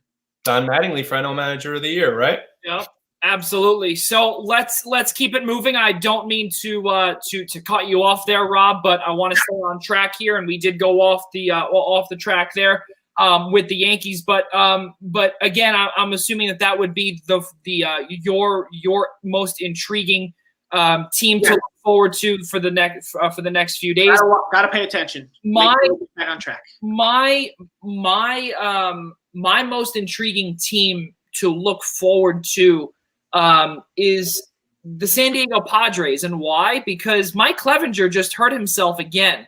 And right now, guys, the way it looks is that there is a guy named Dinelson Lamet. And right now, in his last 3 starts, he's thrown 7 2/3 innings pitched against Colorado, 11 strikeouts, 6 hits. On September 7th, September 14th against the Dodgers, 7 innings pitched, 3 hits, an earned run, 11 strikeouts, and then most recently against the Mariners, which again is really, you're not really doing much there, 10 strikeouts, 2 hits, an earned run, 6 innings pitched, combined 32 strikeouts in those 3 starts. So there was at one point, Ian, where Chris Paddock may not have made this wild card roster, and now all of a sudden, he's having some issues, and he may have to come in and save the day at some point if Dinelson Lamet and Zach Davies can't do it. So, could we see the Padres? How is their pitching going to be with no ace? I think that, well, the good thing for the Padres is that if they do survive the wild card round, then I read John Heyman's tweet, it seems like Clevenger's going to be okay by the time the division series rolls around. But if you're going to throw Paddock out there, he's got to get game 1. If you don't want to throw him out there game 1, you want to put Lamet out there, and hopefully he gets you the W in game 1 against the Cardinals going up against Flaherty. Then maybe he starts game 2. There's no way you run a rotation out there, a short rotation of Lamet, Davies, who have been 2 of your better starters, and then if this series goes 3, you're depending on Chris Paddock, who has been anything but what the Padres have expected of him, of their prospect over the last 2 years. From a hitting perspective, if I'm the San Diego Padres, I'm licking my chops over the possibility of that they could be playing the St. Louis Cardinals in the wild card round, because the Padres have one of the best offensive lineups in baseball. The Cardinals, I believe, are one of the bottom 7 teams in the league in terms of runs per game. And then Jack Flaherty, who came in this year as the expected ace, not Adam Wainwright, because we know Wainwright's certainly on the downside of his career, but Jack Flaherty, who had a solid year last year, expected to be the ace of this team, has put up a negative .2 WAR and a 4.84 earned run average. Yeah. Number 1 pitcher in St. Louis's rotation. So, I mean, granted, you'll have Wainwright in a short series who has that playoff experience, but there's no reason, to even feel without Clevenger, because you're supposedly getting him back for the NLDS as to why you would think that, the Padres, who are one of the best hitting teams in baseball, shouldn't beat a team that's one of the worst hitting teams in baseball in the wild card round. Yeah, it's not as if that, like the American League, where 5 through 8 is actually deep. 5 through 8 right now in the National League is not deep. So I can't even believe I'm throwing the Marlins names in there, but after that, you had the Cardinals, the Reds, the Giants, the Phillies, all teams right now that are a game or two over 500. And I'm looking at the standings as I'm saying, because I knew 3 of those 4 teams were. I didn't know where the Cardinals stood on the totem pole, so to speak. Yep. But these aren't teams that are deep. That's why my feeling on Milwaukee is that there are just so many question marks regarding Miami coming into the playoffs, despite the fact they're leading the Yankees right now. Experience. St. Louis is a team that's struggling to hit. Their ace isn't performing. San Francisco has 12 blown leads this year. So that's why if Milwaukee gets it, I'm kind of like, look out, because they're a team that's been there before. They're a team that can explode offensively at any moment. Yes, they have questions in regards to their rotation, but with regards getting back on point here with San Diego, they should be in the NLDS. I'd be shocked if it's not them playing the winner of the Dodgers versus whoever they're going to play series, just because they're better offensively. Yes, their starting pitching and bullpen still has question marks, but I think they have enough runs to get them there in a short series. So just to conclude this segment here, fellas, my biggest, I would say, intriguing teams, as I did say, would be San Diego, because of the possibility of the Ian. What did John Heyman say? Elbow impingement or infringement? Yeah, I don't remember the exact word terminology. Yeah, I don't remember the terminology of the injury. But the expectation is that he would be back for the division series. So with that being said, I personally do believe San Diego will win that. But I think the biggest matchups that I can see will be the best ones in the wild card best of 3, all at the home site of the higher seed. I personally believe Tampa Bay and Toronto will be a fantastic series, as well as Cincinnati and Atlanta, because in my opinion, Atlanta is very overrated. They have been, and Cincinnati right now, if they can keep doing what they are doing, look out for Cincinnati as well. And also channeling my good friend Anthony Iapoce, Chicago Cubs hitting coach. Listen, you got to get your boys to start hitting, because Miami is coming, and their pitchers right now: Sixto Sanchez, Sandy Alcantara, Pablo Lopez. Those top 3 for Miami, they're looking nice. And they're looking to take out Chicago's hitters. And just one last thing here. Sixto Sanchez came from Philadelphia in that JT Realmuto trade. And right now, guys, just a couple of years ago, when that trade happened, I thought right away Philadelphia won that trade immediately. Oh, you got to wait. And because right now, if JT Realmuto and the Phillies do not win anything or even get into the playoffs, I think Miami has overtaken Philly as the winners of that trade. Ian, I remember Realmuto's on his way out the door at the end of the season if they don't resign him. That's another thing, too. Also with Toronto, guys, Alejandro Kirk, 5'8", 265-pound catcher who was promoted from AAA just a few weeks ago, has done absolutely phenomenal and has really gotten this team back on the map as well. Going back to what Rob DeLuca was saying about the Yankees, they are 11-18 away from Yankee Stadium, and they are 21-7 inside Yankee Stadium. So there's really a lot going on with every single team, and exactly what I've told Rob also numerous times via text. I think I've said this to Ian as well via text or wherever, is that this whole this whole year, everything that's going on in 2020, anything can happen. And I think right now it all starts with this playoffs here, because really anything can happen.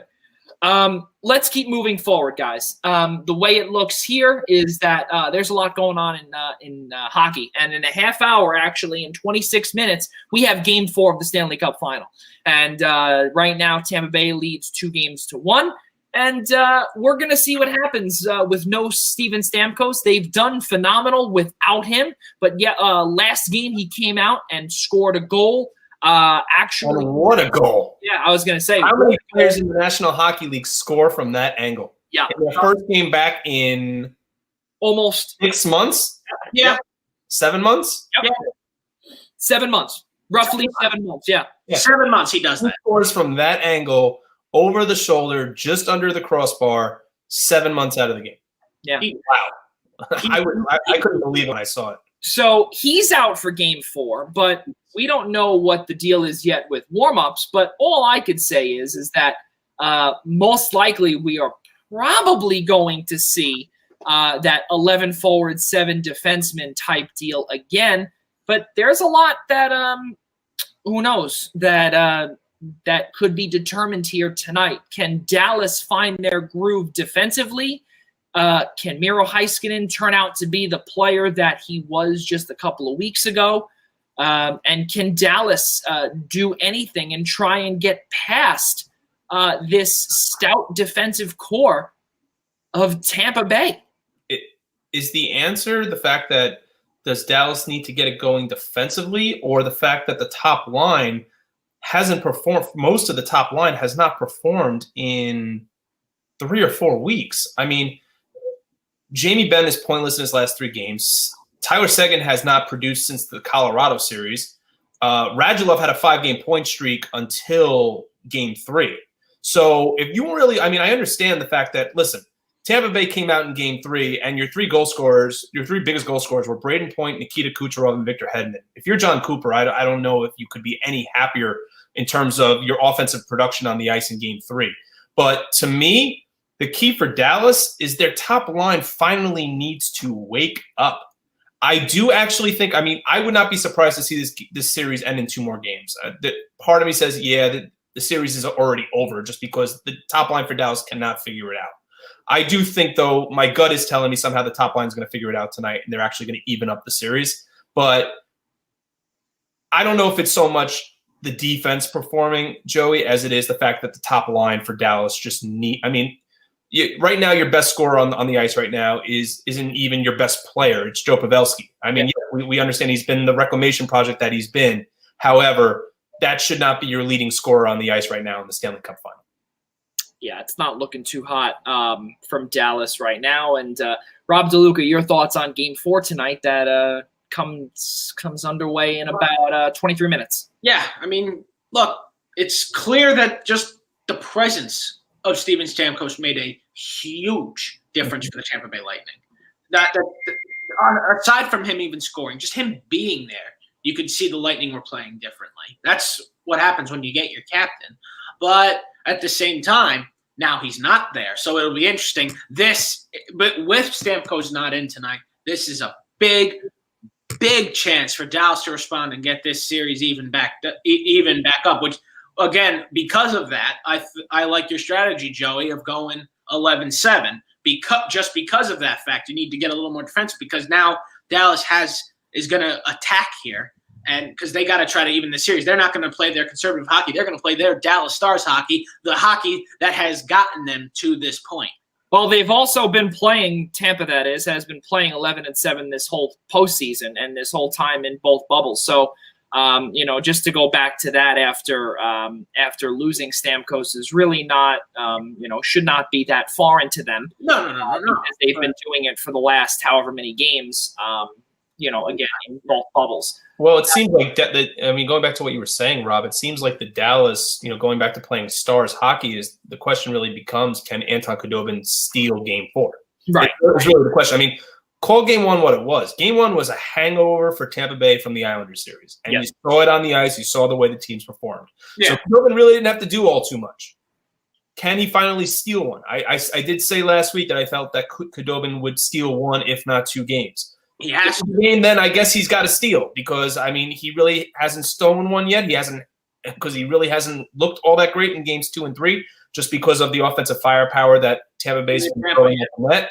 But I don't know in terms of I would like to get a little more of an elaboration from you, Rob, in regards to what Stars hockey is, because their top line hasn't been performing. I understand defensively too, but what exactly are you expecting out of Dallas in Game 4? That's exactly it. We haven't seen Stars hockey at all this series, and that includes Game 1. We haven't seen that. The Stars hockey, they get production from everybody. Like you saw how they advanced past Vegas. You had a couple of rookies winning games for them. Kids you never heard of prior to this bubble, and they go off. And I would have said their names, but I have a little trouble pronouncing them sometimes, so I'm not going to try to butcher. Yeah, I'm not going to try to butcher those out here right now. But yeah, they get their scoring at clutch times from so many different players, mainly the top line. The top line has to perform, which we haven't seen.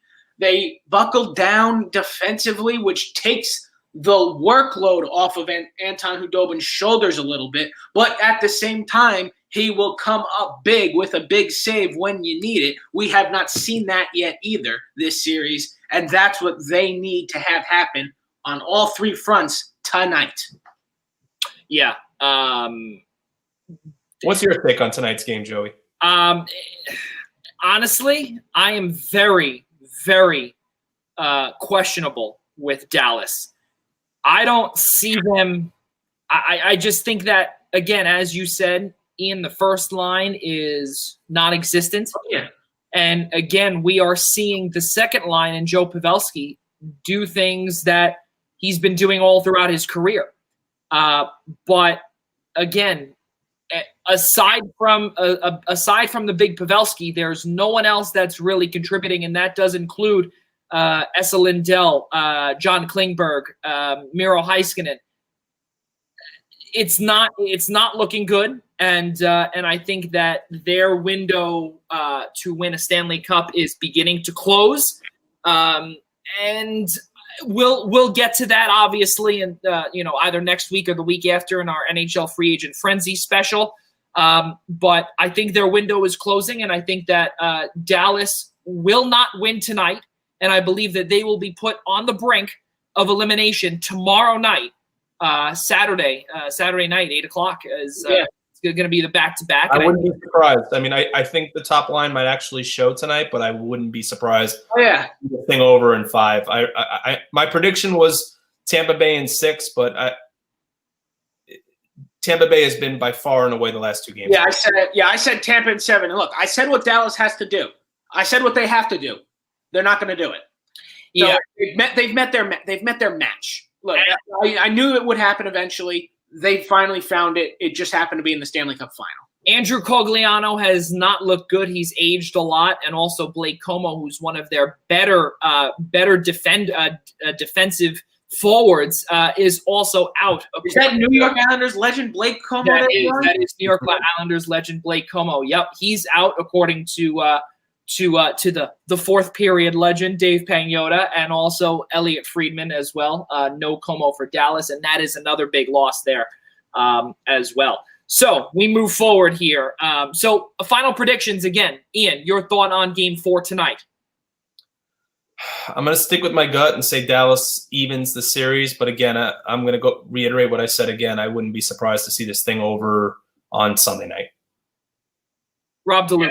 It does come down to if Dallas comes back and plays their game tonight. If they do, they might keyword might be able to steal it, but I don't think it's enough. I think, like I said, they met their match. Tampa puts them on the brink tonight with the back-to-back tomorrow. Yep. Who does that in the Stanley Cup final? Yep, I'm going to say the same exact thing. It's going to be Tampa, and then I think tomorrow would be the time where we could potentially see Dallas come through, but I don't think so. I think it's over tomorrow. Tampa wins tonight and also wins tomorrow as well. Who schedules back-to-back in a Stanley Cup final? Who does that? Well, we haven't even. I think what they're trying to do is they're trying to avoid to their absolute darndest the fact that there is going to be a Sunday night football game on NBC, and not to put the Stanley Cup final on Sunday, NBC, a game that might clinch the cup. And I think I said Sunday before, I think I said Sunday before, and I meant to say Saturday. Yeah, but they didn't want it on NBC Sports. Yeah, like I don't think you want a team lifting the cup on that game. Always is on national TV. So games 4 through 6.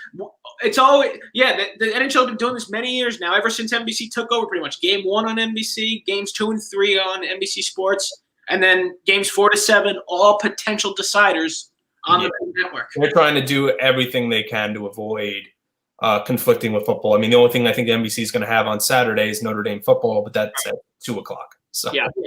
So I personally, like I said, that would be my pick. Tampa. Rob has Tampa. Ian has Dallas tonight. We'll see what happens in 15 minutes roughly, or because it's on national TV, it'll probably be about 20 to 25 minutes because you got the little pregame show there. But let's keep moving forward in the world of hockey, guys. There was a trade between Pittsburgh and Florida. Pittsburgh has been very active early on this offseason. And they traded away right winger, 33-year-old Patrick Hornquist, and they got back in return Colton Sevier and Michael Matheson, which again is in my opinion, a great deal for both sides. But Patrick Hornquist, guys, his words were not. He didn't really like the trade. So I'll read you exactly what he wrote. Quote, "It was obviously a tough situation for me and my family when you get blindsided a little bit. When you know you have a no trade clause, you don't think this kind of question is going to come up. But when I find out Pittsburgh didn't want me and Florida really wants me, it was an easy choice for me and my family. I'm super excited to go down and win games," end quote. Ian Schraier.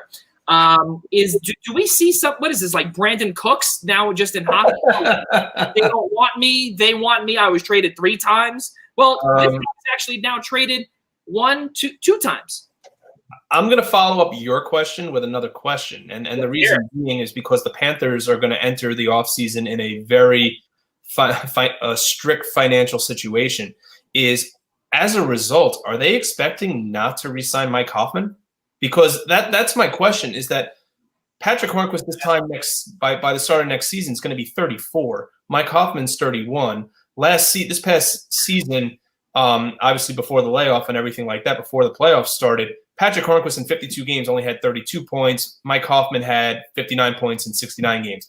Clearly Mike Hoffman's expecting to get big money. Clearly Florida can't sign him long-term, so maybe they went a little bit older and tried to get a little bit more of a veteran presence and somebody they can rally around along with guys like, Lucas Wallmark and the top-line players like Barkov and Jonathan Huberdeau. But my question for you guys really, to kind of throw it back to you, is when I said I'm going to answer your question with another question, is if they're not going to try to re-sign Hoffman, is Hornquist really an upgrade now? No, I don't believe so. And I think also with his injury history, I'm sorry, Rob, to take that from you quickly, but sure. It's, again, I personally believe that Patrick Hornquist, his injury history is the telltale sign. And also I think that they do not have, not only, I think South Florida is great, been to that building, great facility, but they can only put about 20 people in the seats. Right, exactly. Great facility, whatever the case may be. But this is a team that can't attract free agents. This team has a problem bringing in high-profile free agents. And I think right now with Patrick Hornquist, a 2-time Stanley Cup champion, and also who has played on a team that was coached by Barry Trotz as well in Nashville, you're bringing a real winner down to South Florida. Is this an upgrade? No, I don't think so. But I personally do believe that this is a locker room presence and someone that could potentially wear the A when Huberdeau and Ekblad can't do so, and Keith Yandel when they can't. Again, but that's a guy you're willing to put over a guy like, since we're basically assuming the fact they can't resign Mike Hoffman, right? We're saying at this point that this is a guy we feel comfortable at 34 years old putting on our second line to become the player that he was pre-injury 2-3 seasons ago. You kind of have no choice right now, because the way it is that it looked as if that I think the years with Michael Matheson was also the issue with Florida. Because he was also signed for another 6 years at $4.85 million. But also Patrick Hornquist, he's only on for another 3 years, and maybe Bill Zito is saying, okay, we might be able to get vintage Patrick Hornquist back up and running. And could he be going with Noel Acciari and potentially Brett Connolly? What an old line that is. But again, for me, Florida is just it's not a winning situation there. I mean, there's been reasons upon reasons as to why people say, oh, when we think expansion or teams leaving, are the Panthers going to leave Sunrise? It's not a foregone conclusion that they won't. Yeah, I hope not. But again, there's so many places where they could go. But again, that'll definitely be a conversation for our free agent frenzy. But again, I want to get to Rob DeLuca here, because again, we look at some of these free agents that they have here: Brian Boyle, Eric Howla. I think Boyle was the only one out of those two. I just think that these guys all came via trade. Evgeny Dodonov came from the KHL. Noah Lachari came via trade. Frank Vetrano, I believe he came off of buyout. Huberdeau and Barkov, those guys are homegrown players. And the only one that I can really think of that was a free agent signing was Keith Yandel. And also Sergei Bobrovsky. So you have those two guys. You have to re-sign Mackenzie Weegar as well, who is the running mate with Aaron Ekblad as well. So, Rob DeLuca, your thoughts on the situation in South Florida? I mean, looking at this trade, for me, it had me saying, why? Why is either side doing this? Granted, yes, I agree that the Matheson contract was a massive problem for Florida. They had to get rid of it. I don't even blame them for doing that, especially when, personally speaking, his wife is twice the hockey player that he is, considering his wife is Emily Falzer, gold medalist in 2018 for the United States women hockey team. But that's besides the point. But yeah, I just don't get why either side would do this trade. I mean, look, because Patrick Hornquist, great guy, great player, maybe has a little bit left in the tank, is not better than Mike Hoffman, who Ian, you are probably right, they cannot re-sign probably. They cannot afford him. That's what I'm saying, right. And so, yeah, I don't think that look, they, like you said, Joy, they don't have much of a choice here. This is what they have to roll with now. But yeah, I don't see this as really being a necessary win for either side per se. I wouldn't say anyone won or lost. It's more just like, okay, the trade happened. Here's who went where. Let's move on to the next transaction. Kind of. I think Ian, and just before we get back to you, Ian, I have to say this quote here from Patrick Hornquist. He has guts saying this because look, I come back guts saying this because clearly, again, I guess he forgot the fact that we're in a pandemic, and also there's also financial issues here, and also Pittsburgh. He knows what the deal is as well. He knows they messed up with Jack Johnson with that signing. So now they're probably going to ship him out, which is why they got Matheson as well to replace him, because that was an absolute dumpster fire. He came into his own for about 2 games, and that was it. And that was in this restart. But again, to go back to the point, this team cannot do anything in terms of signing free agents. This team is worse than the New York Islanders. In terms of free agents. This team is worse than the New Jersey Devils in attracting free agents. Now I'm talking about. Now, 2020 Devils, Rob, calm down. Ian, your thoughts, your final thoughts with this, or what you were going to say. Well, I wanted to kind of to use Mike Hoffman as a jumping off point, because I was doing some reading today, and I don't think they'll have the money to move around in order to acquire him. But the team that keeps getting linked to Mike Hoffman is the New York Islanders. So I don't see he's the blue guy. He really is. No, he really is. I'm telling you, this is exactly the kind of move Lou Lamoriello would make. I want him in New Jersey, but Joey, that's where you're wrong. New Jersey is still by far the worst place to try to attract free agents. You got to be kidding me. You think anyone wants to come here and play in Newark? That's what I said. That's what I said. Yeah, but South Florida is not a worse place to go. It's a better place to go. That is true. That is very true.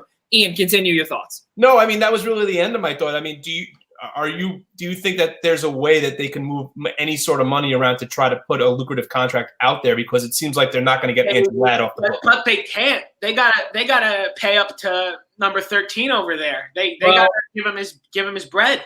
Fellas, that is a conversation for 2 weeks from now when we have 2 hours worth. Oh, you're such a tease, Joey.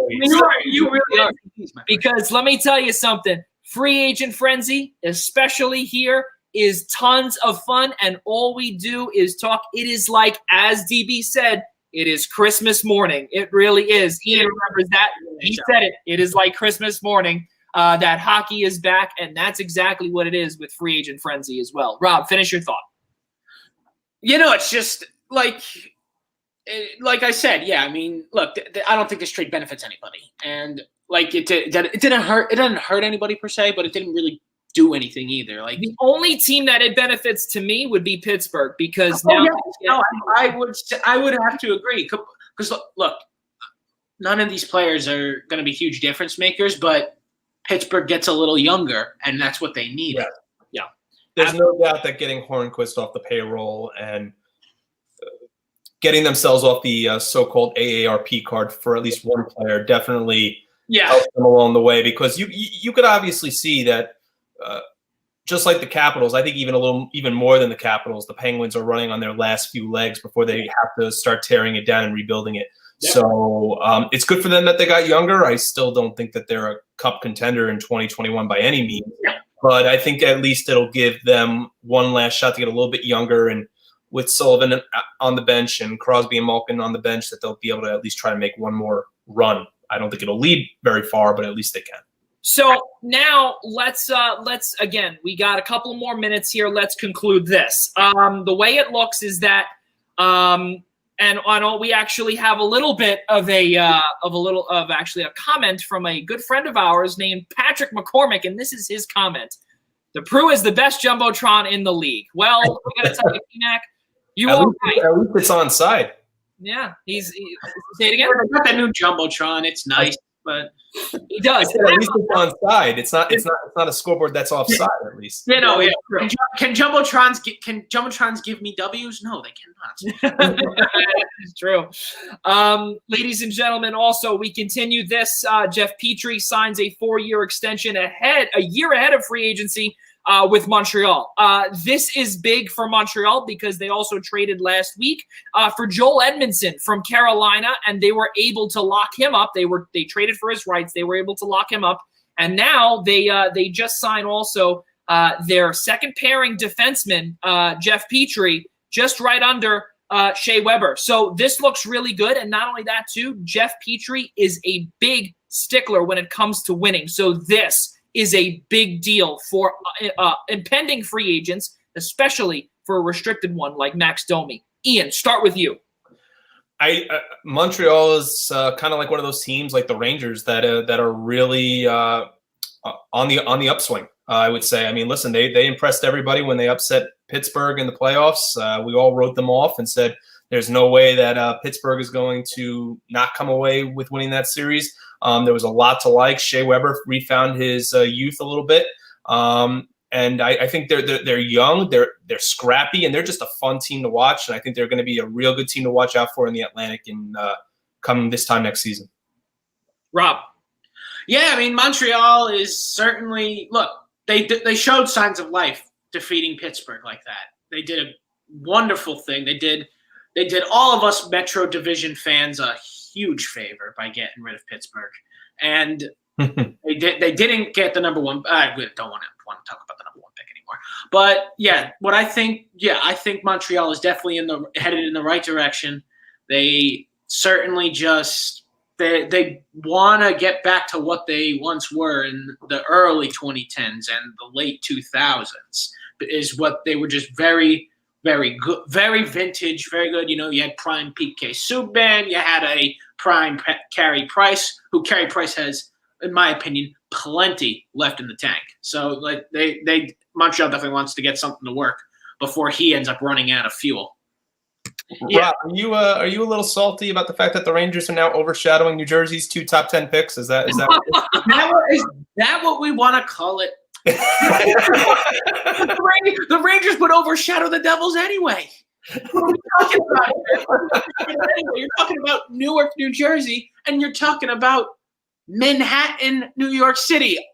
There's no winning here for me. The only thing that you have is sports betting. That's about it. That's what I've got, and I enjoy it to the full. There you go.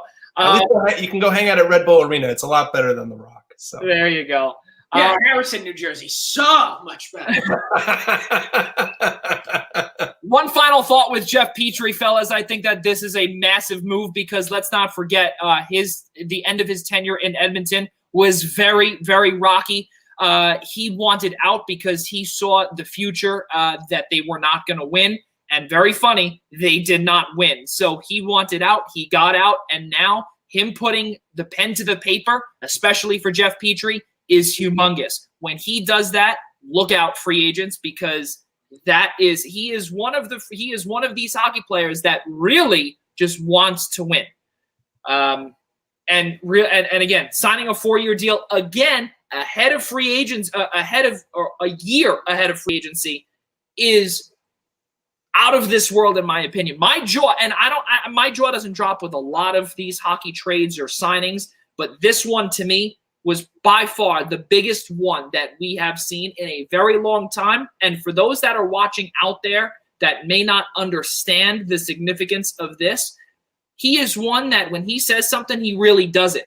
And when he didn't like Edmonton, he made it known he wasn't going to play there anymore. He wanted out so badly that he was eventually in Montreal.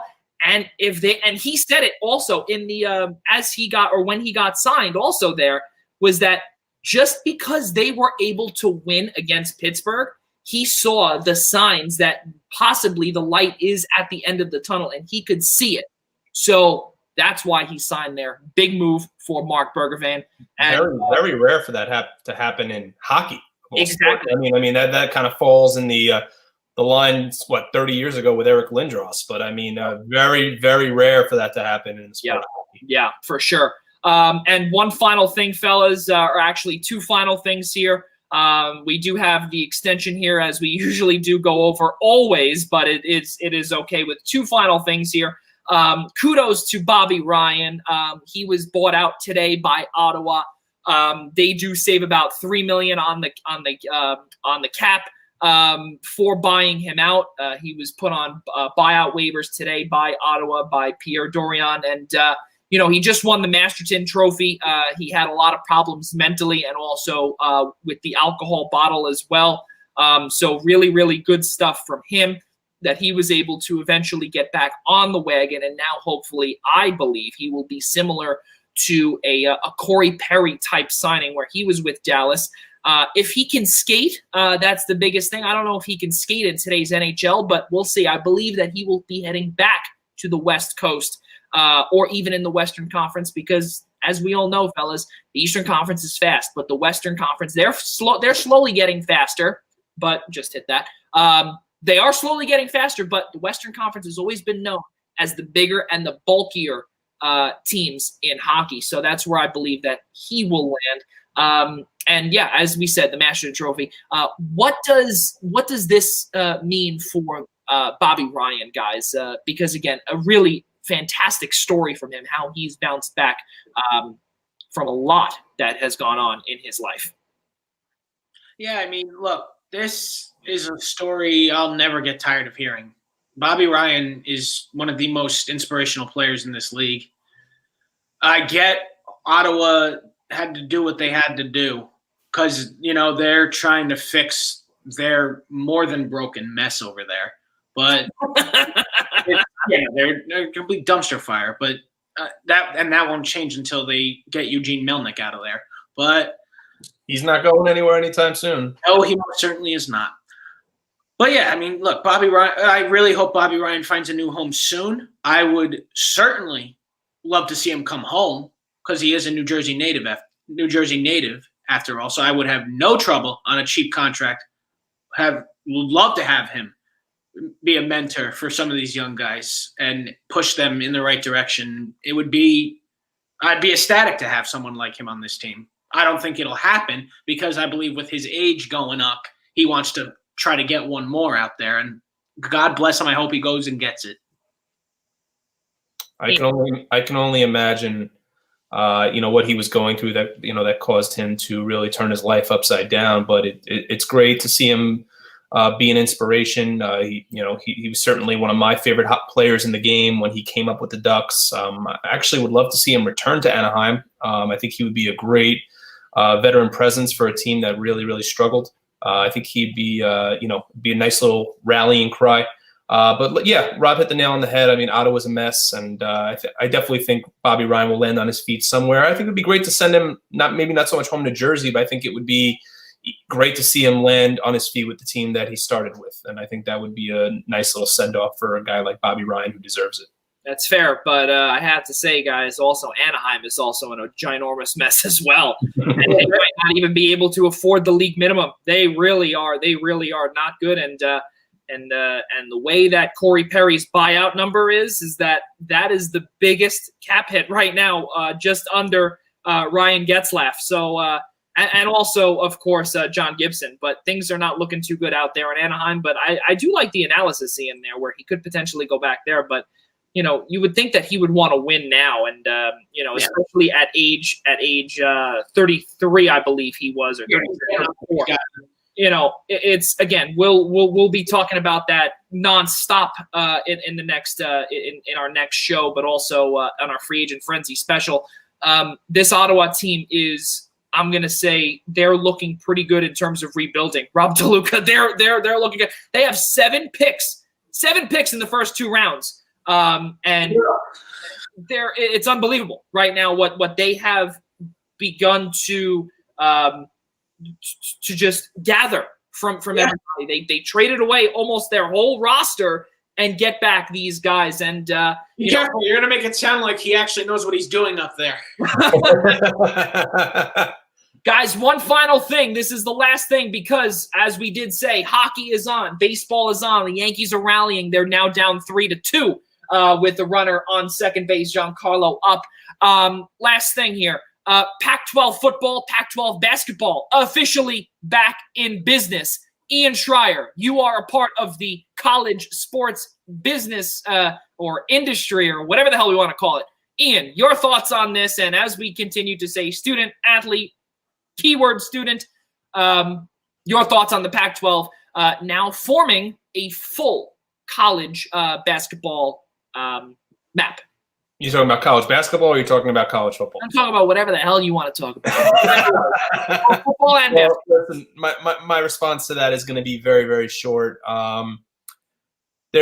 Last year there was a $66 million base payout to all the Power 5 conferences. That includes the Pac-12. You do the math. That's just over $13 million paid to the Pac-12. You want to ask yourself why we're having a college football season? I don't think I need to say more than that. There you go. Rob DeLuca. Let's go. That's let's play sports, baby. What a way to conclude the show here. So, again, Joey and me will bring you college sports in the next hour. They will. Right. Oh, yeah.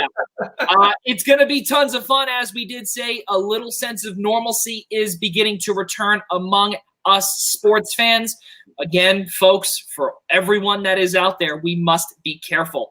Let's keep it moving here. Again, as we did say, tomorrow, our little cross promotion with the New York Professional Scouts Association and also here on the Blackjack Media Group.